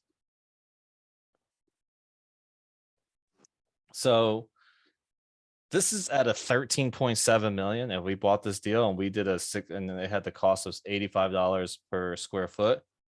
Okay, your total cost on this deal is 20 million. Your equity that you're gonna put in on this deal is about 8 million. You're gonna have a $12 million loan. You have on this total deal $731,000 in annual payments on this loan. When the deal is complete, okay, and you go and you stabilize this property, okay, the new is built, you have 950,000 units. The exit price at a 5.25 cap rate, okay, and this is even higher than what I had anticipated to be, is going to be $32 million.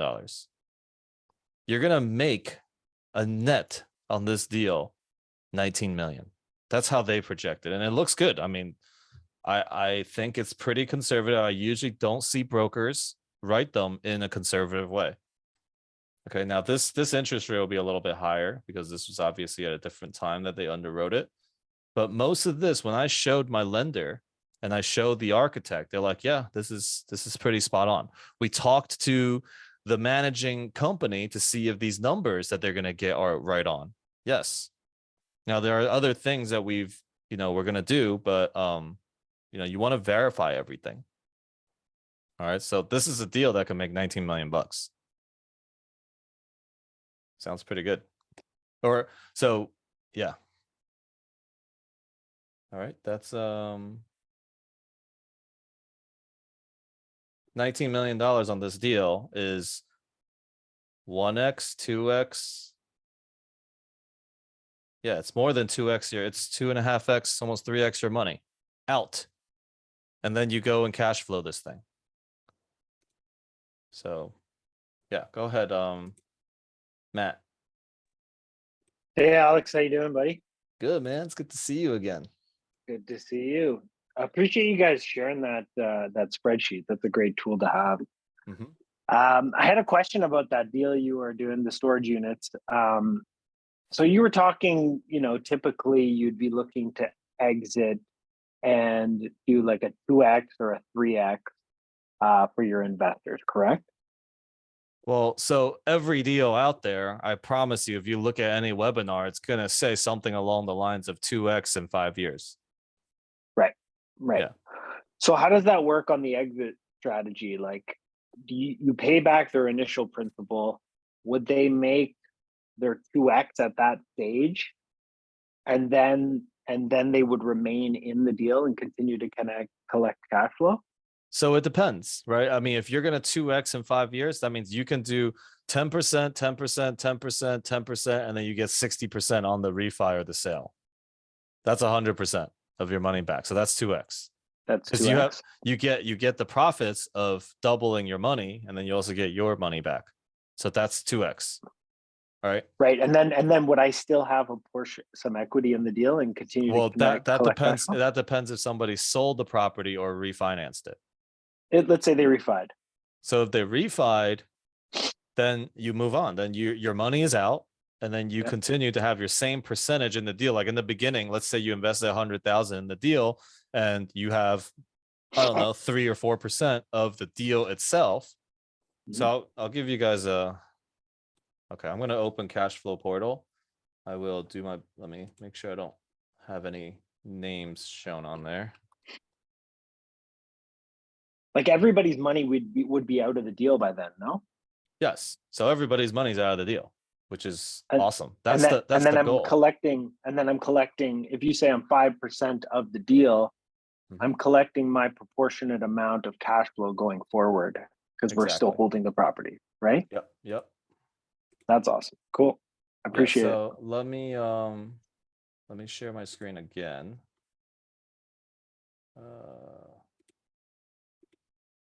Oops. Also, I love that this cash flow portal is so freaking secure and like makes me get the 6-digit verification code like a million times. I have a love and hate relationship with it. Okay. Classes, Class A partners. Okay.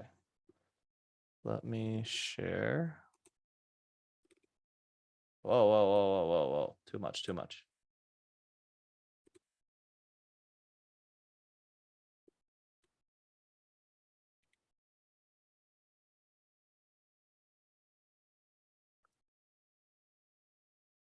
Okay. On this deal, right, you'll see that $50,000 is 1.79% ownership of the entire deal. Okay, and when it says percent of class or bucket, if I put 50,000 in, I have 2.55% of this person is of the bucket that they're in, which is, are they part of the 30% or the 70%? Are they an LP or a GP? Everybody that has money in this part, this is all LPs. So if I put 50K into the deal, I have 2.55% of the 70% that's distributed. But the ownership of the entire property across the board, it goes down to 1.79. Okay, because it's a 70-30 split. Does that make sense? So when the money is being distributed, if I put 100,000, automatically 70,000 goes into this bucket to pay these LPs, and they get 2.55% of it. Now, once they're completely out of the deal with their money, it's still the same thing. This number stays. So they'll still get their cash flow. But usually when your money is out, that means you have a bigger debt now. So hopefully your income now covers that, right? Because you cashed out refi, you get a bigger debt, higher expenses. And I don't know, maybe you once was cash flowing $300,000, now you're cash flowing 120. But everybody's money's out anyways, so it doesn't really matter, right? That's the game, is how fast you can get people's money out. So if you guys think about like in an investment, whether you're investing or you're getting investors, like how fast can we get your money out? Most of the times, 5 years, double. It's pretty good. If you double your money every 5 years, like doing pretty well. Better than anywhere else you'll be putting your money. Not, and also writing your taxes off for the whole thing. Okay, wait, one really quick thing also, and I don't know if I should share this, but whatever. I have international health insurance. So, all right, Marlene, see you later. I'll get to your questions. I know this is going on a little bit extra longer, but I feel like I got to share this. So I come back, I'm like, I need to get insurance in the US. So I'm in the marketplace and somebody's on the phone with me. They're like, how much money, what's your taxable income? I'm like, are you asking me how much money I make on my tax or is taxable income? And she's like, because I was like, I don't know what I'm supposed to put down here. She's like, well, the lower your taxable income, the cheaper your health insurance is going to be. Okay. Before I was paying like $400 a month for like some crappy insurance too. And then I'm like, well, my taxable income's like 0. And she's like, okay, well, I'll put you down for the least on here for the lowest, like, you know, to get the best plans. I'm like, okay. So she put me for $24,000 a year. I'm like, wow, that's like, I don't know if I feel right about what we're doing here. She's like, okay, well, if you want to put 100, let's see what it looks like. The plan for $24,000 a year, sick plan, like the best plan you could get, $40 a month. And then I put $100,000 was my income. She goes, all right, here's your best plan. It's a gold package. It's the best plan. It's like $600 a month. Shitty compared to the $40 a month. I'm like, how does this make any sense at all? And she's like, yeah, I don't know. She's like, because it's subsidized by the government, this and that, when you have low taxable income. I'm like, all right, well, I guess I'll just be paying $40 a month for my health insurance. But somebody that is working hard, getting taxed on W-2 at $50,000 a year, they have to pay $200 a month on health insurance. Like, this is retarded. Oh, retarded. Sorry. It's stupid. It's like so stupid. And it just shows there's more. Everything in our country is pointing to stop with your W-2 income and become a real estate investor. Literally everything. I just find evidence everywhere. It's crazy. I'm like, the more money I make, the more free shit I get. The more money I make, the less I have to pay for like healthcare. Like, what?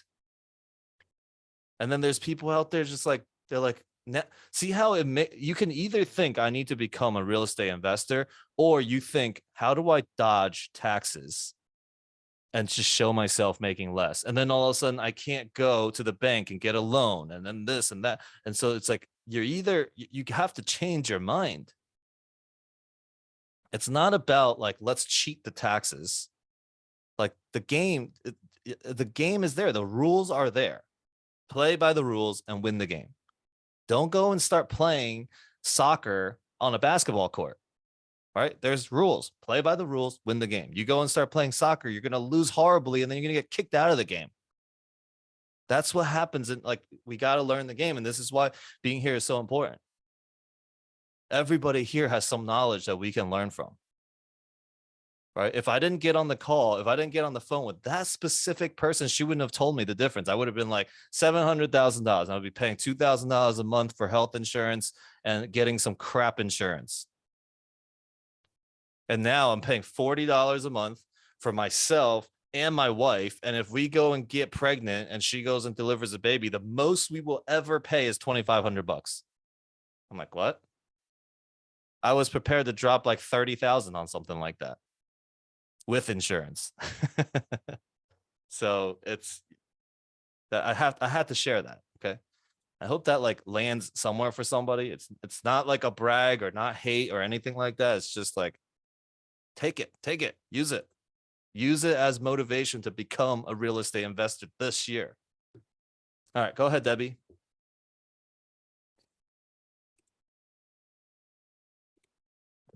Hey, so I was just wondering, you stated before that if you pitch deals like to Grant's group, like from something that you found on Craigslist or something like that, they've probably already seen all those deals or got the jump on all those deals. Where do you find the good off-market deals and all the information that goes along with those deals as far as like, is a loan coming due? Is it a, distressed seller or whatever? Where do you find all that if not those platforms? Besides just Who in getting the out Legends and who in the Legends mentorship wants to answer that question? Come on, I'm let's not see even what you in guys the learn over mentorship. here. Where I'm you not at? even the mentorship, but I'll answer that one. Oh, hold on. I want one of these guys to do it. All right.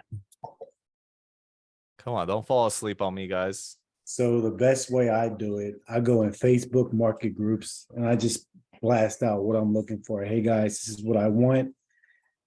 I mean, you have to cycle through it. I mean, that's one way. You don't have to cycle through. I know, don't need this, don't want that. Definitely not doing single family. I don't know why you even sent this, but being as many groups that you can be, network, let it be known, call brokers, say, hey, I'm here, we're buying this is what we're doing. They're gonna ask you some questions. Well, what about this? Well, my team, we're looking for 1,000 units right here by the end of the year. Make it sweet, make it simple. Just let the point be known that, hey, you're here. Yeah. Alexis, what's your answer to this? Just having conversation with brokers is key. Just today, I had a conversation with the broker in my backyard, and I told her about what we're doing. Buying properties and with the Legends Group, and she said, you know what? I have a lot of properties off the market, and I know investors that I sold them property 3, 4, 5 years ago that they're gonna face foreclosure soon. And I have them in my list. I'm gonna contact you as soon as I have these properties in my list. Yeah. So I mean, the Thank common you. thing here is about like reaching out to brokers and get on that like lightly marketed list before it goes on Crexy and stuff. Now, chances are, if you're looking in Alexis's backyard, okay, in Toledo, Ohio, he's gonna also be on that list, right? So you guys are gonna see it. Grant is on the biggest list, the most exclusive list there is. Okay, he's looking at deals straight from BlackRock, straight from these institutions, because that's what he wants. That's his appetite. He wants those. Ain't none of us got the connections to be going to bring one of those deals. They won't even talk to us. Okay, the guys that BlackRock owns these properties, they won't even talk to us. Okay, but they will talk to Grant. Okay, they still probably see Grant as a small fish, but they will talk to him.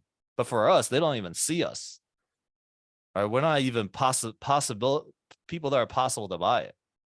Alex, I'm itching to answer. Come All right, on. go answer. All right. Before you answer, Mike, when you say lightly marketed, is that a real term to use with the brokers to get on a lightly marketed list? No, sorry, Is that a no. real term? So Okay, it's their off market, but it's not off market. They've already sent it to 10,000 people. So technically Okay. it's not off market, but it's also not on the market. It's in the middle. All right. okay. True off market would be like, my uncle is selling this 40-unit deal, and I got all the ends of it. Nobody else has got it. Gotcha. Not broker, not nobody. I called them. Or I skip traced somebody and I called it, and I got it exclusive. Go ahead, Mike. And Debbie, I just dropped a list of all the brokerage houses that for multifamily. All right, look in the chat. All right, what you do I is screenshot it. copy it and put it into like a note tab or something like that. What you do is Gotcha. go to these sites, you sign up for accounts, you put your criteria in, and you make an automatic listing that they will send to you. All right.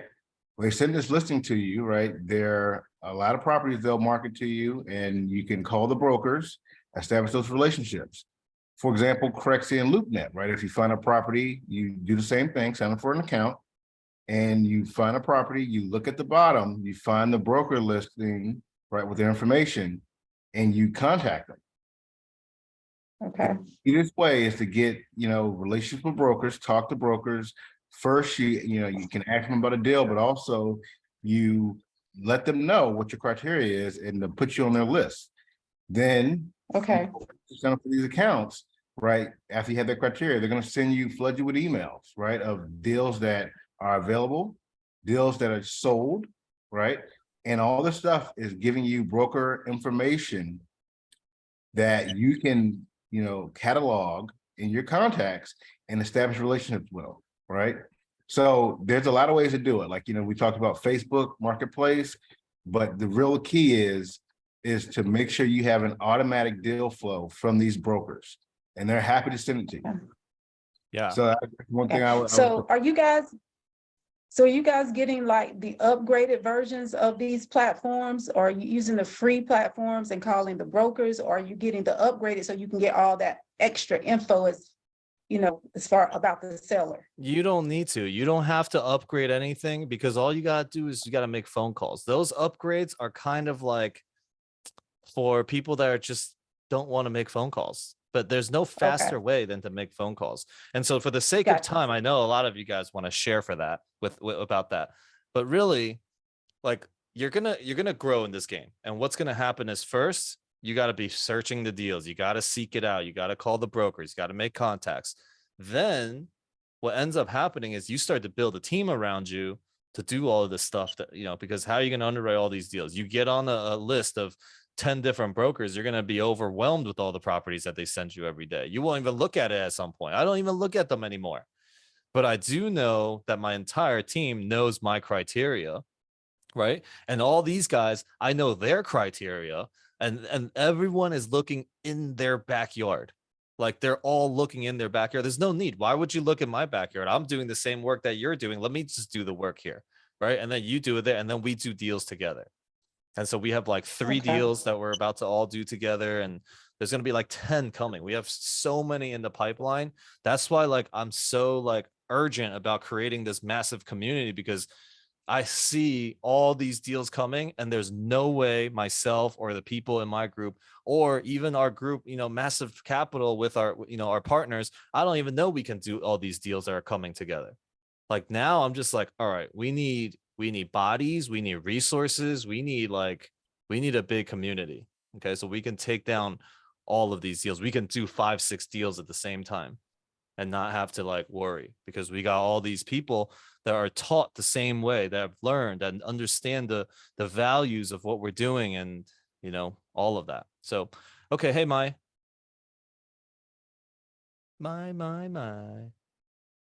it's good to see you.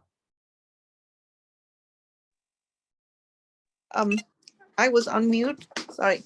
How are you? I'm great. How are you? I'm fine, thank you. Quick question for you. Right now we know that a lot of deals are coming into the market, right? Because of the debt situation.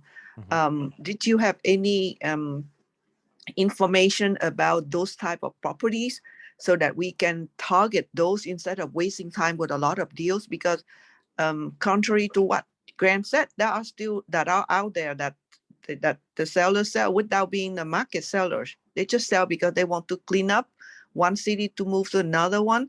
They don't have any pressure. And so they have good products, but they are not in, they don't have to sell.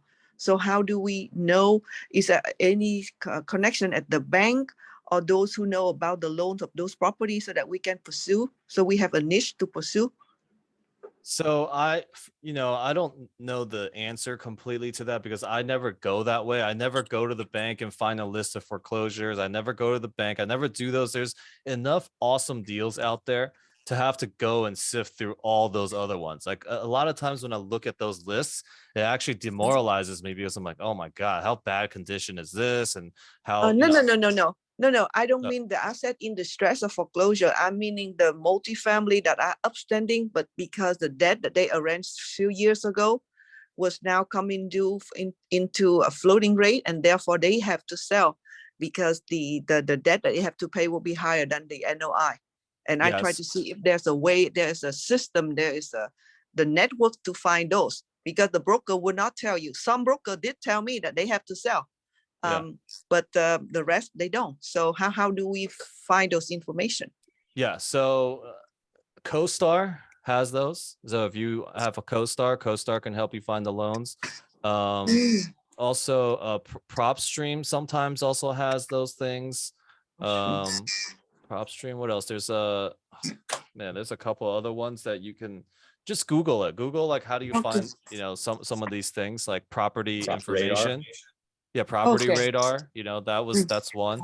Now they're not all going to be there. CoStar is probably going to be your best one, but CoStar is $6,000 a year to get, So not everyone, and you don't have to do that. That's what I'm saying. Like you can find these properties in distress, you know, or you just, you know, have an army of people looking at all these deals everywhere in the country, you know. be a part of the army. Thank you, thank you. And then Yeah. also build relationship with the brokers, right? So that broker Totally. will give you good deal. Yeah, yeah. That's the best thing. I mean, yeah, that's definitely the best thing.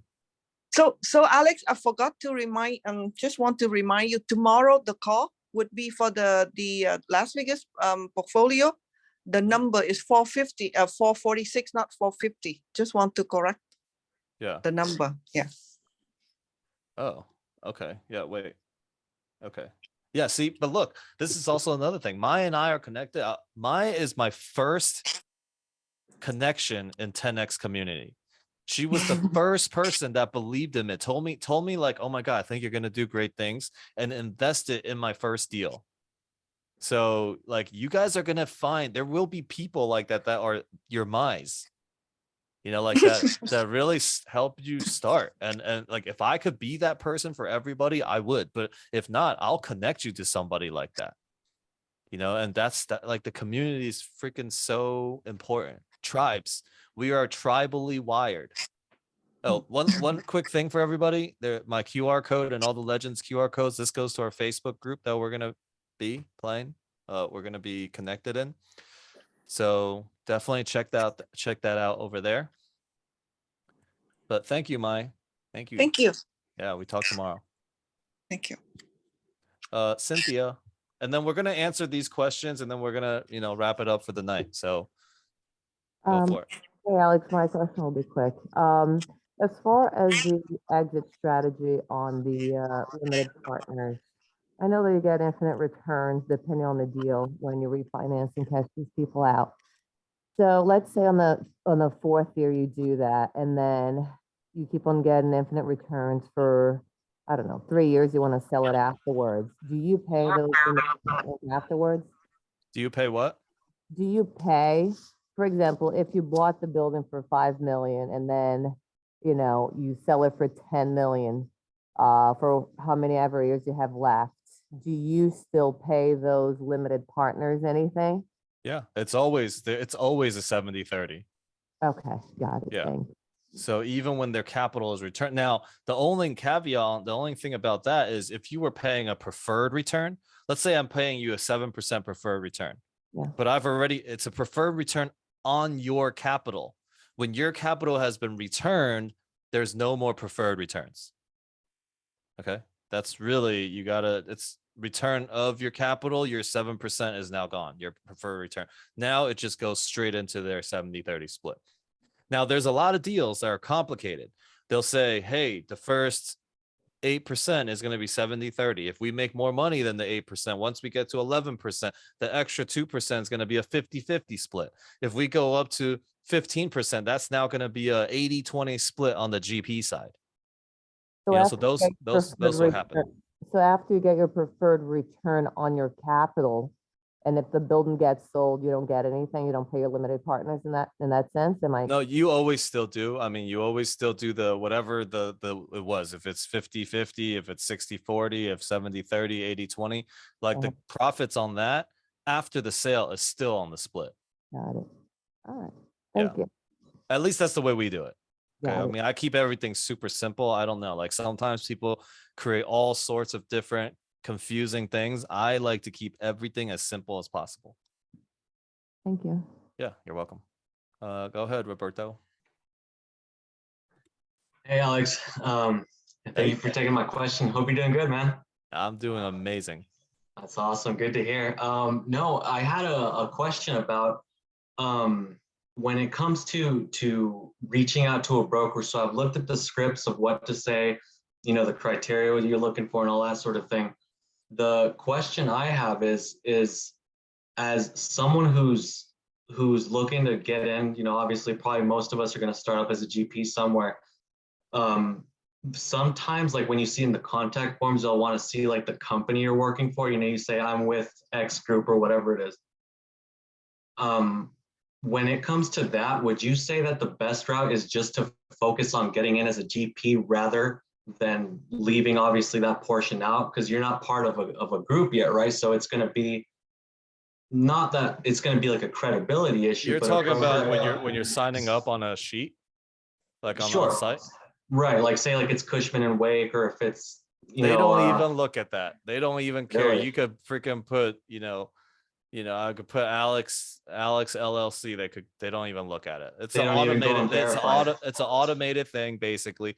Now, I will say, if you are to make contact with the broker, it's important that you have, okay, I've gotten a deal. I've gotten amazing, huge opportunities that opened up for me just by having not at google.com or gmail.com, but at your company that you have a website for, or if it's, Roberto at legendsequitygroup.com, and then they go to Legends Equity Group and it's like, oh, here's all these deals. Right. So like those are things that we're going to be providing for everybody in our community as well. Just at least credibility to start. I see. So that kind of answers my question. So it is almost better to kind of, if you don't have at least that, then it's probably best to focus on the GP side of things, and because you don't want that to come up and then you don't have a company name or something. You like just that. got to be a part of a team. As soon as you're a part of a team, you leverage their entire That makes sense. portfolio. Right. Okay. Like when I first started, I leveraged the crap out of everybody's, Yeah. Can I get that set up immediately? Yes, we're going to have that done by next week. Hey, Roberto, crap, man, you're part of GCs, man. Grant Cardone's group, right? So not quite yet. Yes, I am kind of one foot in the door with them. Bro, get in the door already. Yeah, no. So it's kind of, it's interesting because I've had a couple talks with a lot of great people in this group, and both, I'm not sure I see her tonight, but I had a really good talk with McGenna, and it was, she's awesome. I had it was very much like a mentorship call, and cutting to the chase on the whole conversation, it was basically where she was recommending that my specific situation is best to focus on that, on kind of getting in as a GP more than anything else, just because, based on my skill sets and everything I have to offer. Why does it have to be one or the other? Why can't you do both? Yeah, I mean, that's kind of where the conversation got interesting. I mean, it can be, but it was just kind of more of, if I had to focus on one thing, laser focus, go all in, it was that route is what she had recommended. So, and she is. She said, you can do whatever you want, but this is my mentorship to you. I said, yeah, no, thank you. I very much appreciate it. And that's kind of like what I consider would be a great route for myself was what she had recommended. It was awesome. Yeah. But no, I mean, so getting into the Grant Cardone club, that would be something I could say is hey, I'm a part of, Grant Cardone's real estate club. Yeah. Okay. Mm-hmm. I used to say I'm part of Grant's exclusive platinum real estate club. Yeah. I mean, people are like, well, what the hell is that? Yeah. It's Grant Cardone's, So, you can use it to a certain level, but I'll tell you right now, there's now 500 people using the same thing.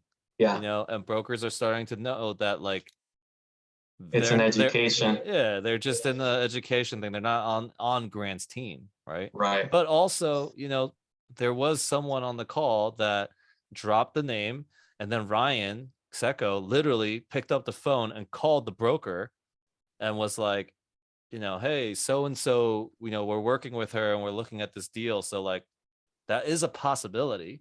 Yeah. Because and also because I'm in the club, I got on to being at Grant Cardone's TV show. There's just a lot of opportunities that opens up. Awesome. But the biggest thing I say for most people that are struggling is the investment of that amount of money in yourself, the level of confidence and certainty that you start to have about choices and decisions that you make after you make a big purchase like that. 100%. It's like, man, I believe in myself. Mm-hmm. I had that. I literally got clowned by Grant the first time I was at the conference and raised my hand. I'm like, dude, it's $30,000 to get into the club and I want to invest in the deal with you. What if I just invest in the deal with you and then you just give me the club? And I got laughed out of the place. But it's like, bro, why are you thinking so small? That's basically what he his thing is always, why are you thinking so small? Why is it got to be one thing or another? Like, you can do both. Yeah.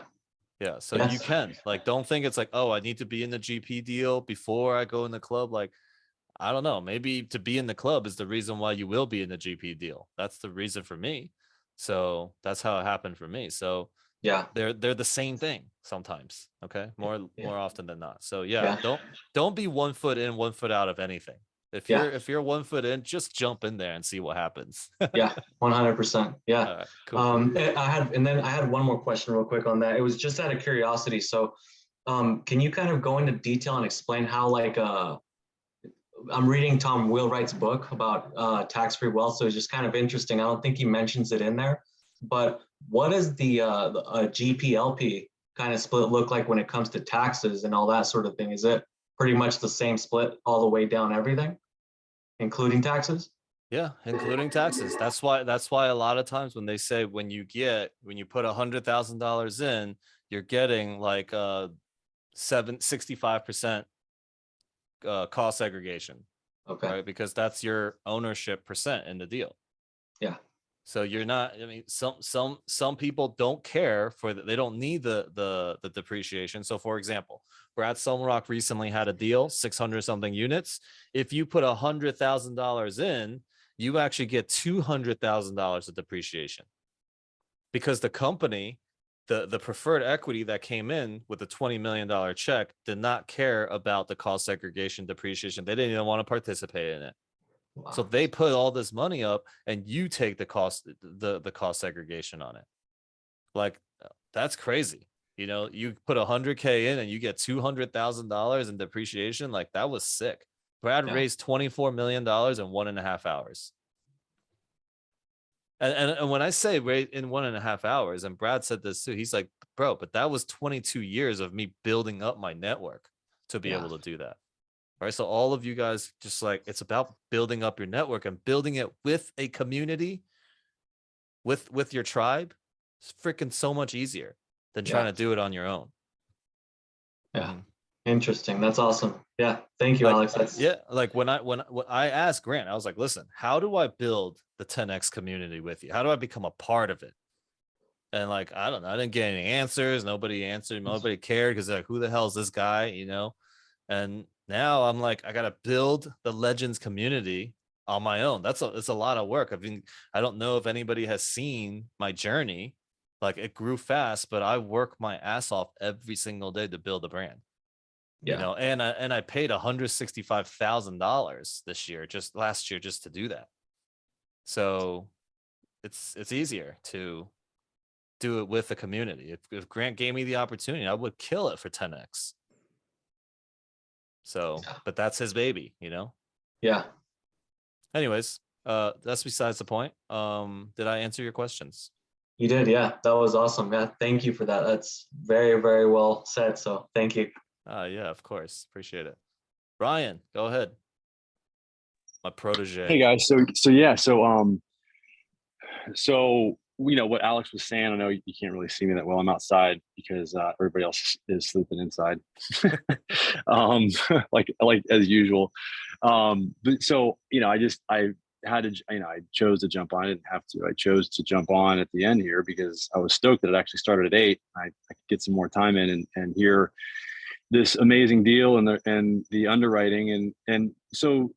And Roberto and I, you know, we had a great conversation the other day, and I hope I added value to you, Roberto. And I would encourage anybody, and that's what anybody that wants to meet with me, I'd love to do that, because that is what actually was the genesis of a meeting tomorrow that Mai was just talking about. So I was, you know, Alex told me to meet as many people as I possibly could. So I was like, all right, I don't know if I can do 10 a day like he was freaking doing. He's insane. So, you know, but maybe 5, you know, 3 to 5.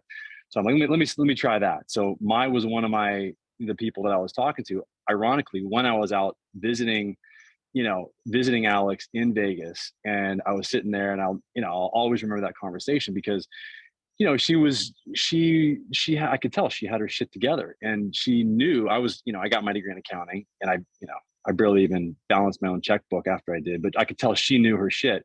And so I was like, okay, I want to stay close to this person, see what happens. And sure enough, fast forward 5 months later, and she's like, like underwriting deals, like talking to Grant about them and the Wednesday meetings.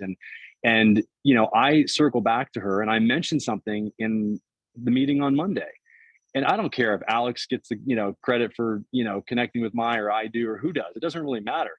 The bottom line is that I got a chance to pitch, the Fremont location because Alex did a great job of educating me on how to do it. Somebody else in the group actually put a pitch deck together, and I just regurgitated the information. And we're having a meeting tomorrow about $100 million deal. And Alex said, I want to do $100 million deal. And I'm like, Alex, we got $100 million deal. Let's talk about it tomorrow. And literally like a week before, somebody introduced me to somebody that exited a medical practice, $100 million. Right. Like what? Boom. Like how these things are just like falling into place. Like when you operate as a team, and this is like Ryan's on the team too, Joe's on the team. Like you see these guys that are out there that are, really making quantum leaps. They took, some of them I had to like drag them into the mentorship. I was like, listen, I know this is for you. Okay, let's go. I know this. and some of you guys were like, let's go. They've been pounding me to get this going. So there's a huge demand right now for this second phase, this next level, which is the club, I guess, or the mastermind, the tribe, and and we're at a time right now, like as you said, I mean, where there is so many deals. I mean, we did the Fort Pierce deal together. The way that thing came together is like, an epic story. And that is another example of how a broker relationship was solidified, is because of the craziness of the deal. That broker's never going to freaking forget me. We basically got that deal an hour before it was auctioned. And I asked the guy, he'd been doing it for 35 years. I'm like, you ever done anything like this? He's like, no, dude, I've never sold a deal an hour before the auction. I'm never going to forget you. And he knows I can close a deal. And so there you go. So now, Paul Elliott down here he's going to be thinking of us, number one, because of the craziness of that last deal, but number two, because he knows we can close a deal. So over time, it does get better. And it starts with reaching out to the Mai's and the Robertos of the world. Yeah. Well, it starts off by being around the right people. That's going to give you the right guidance. Like if I wasn't around Grant, I would never have been able to give you any of the advice that you now is like, you've created amazing stories and now you're serving others. Like this is the whole game. It's about finding your mentors, finding the tribe, learning as much as you can in a way that you can teach it, and you teach it to somebody else and you lead them to teach more people. Yeah. Right, Joe? Three to the ninth powered is like 8,000, 9,000 people. Yep. And leaders create other leaders. I always say that, man. I'll say it again. Leaders create other leaders. Yeah. So thank you, Ryan. Ryan has been it's just been super awesome watching Ryan. He gives me all the confidence in the world because I'm working with him and he's just creating massive results and then like just killing the game. And same with Joe and same with Mike. And like it's so amazing to just watch and to be a part of. And this gets to keep going, Join our tribe. Join the tribe. Legends Equity Group. Go ahead, Victor. Hey, Alex. I just wanted to introduce myself. I'm new to the group. It's my second session. I was in Monday, and I just want to say so far, I'm completely new to real estate.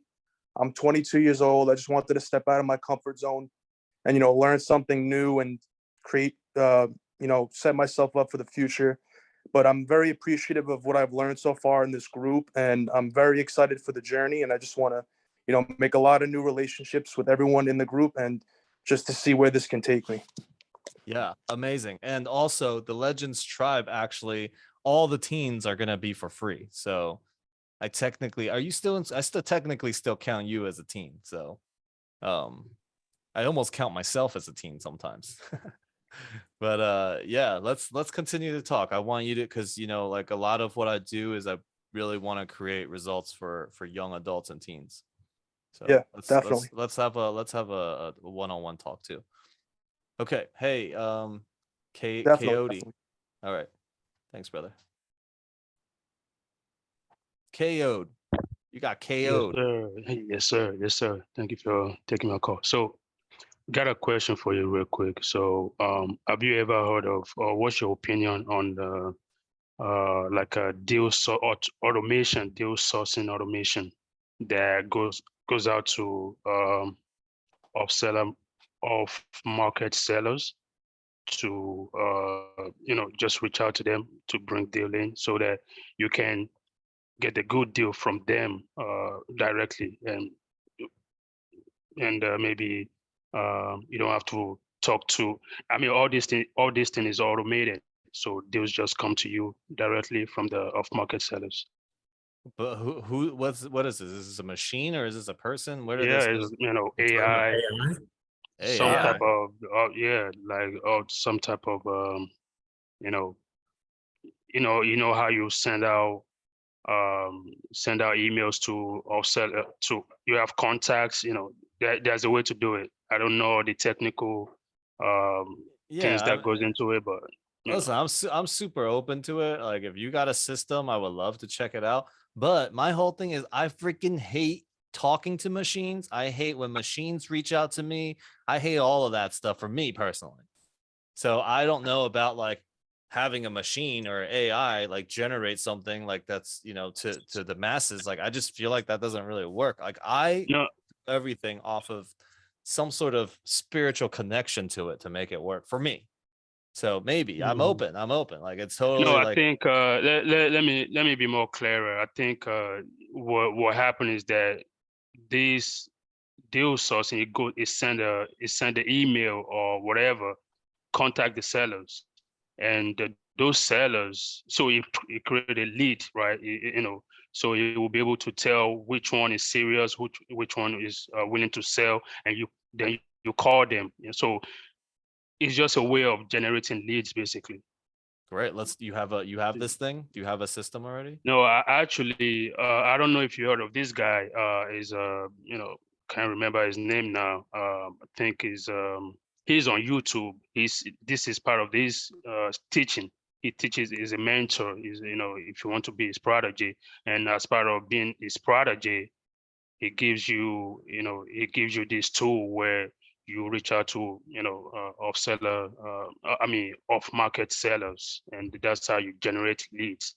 Okay, And cool. you So get better deals. if you go and sign up and be a part of that whole training program, you can join Legends group for free.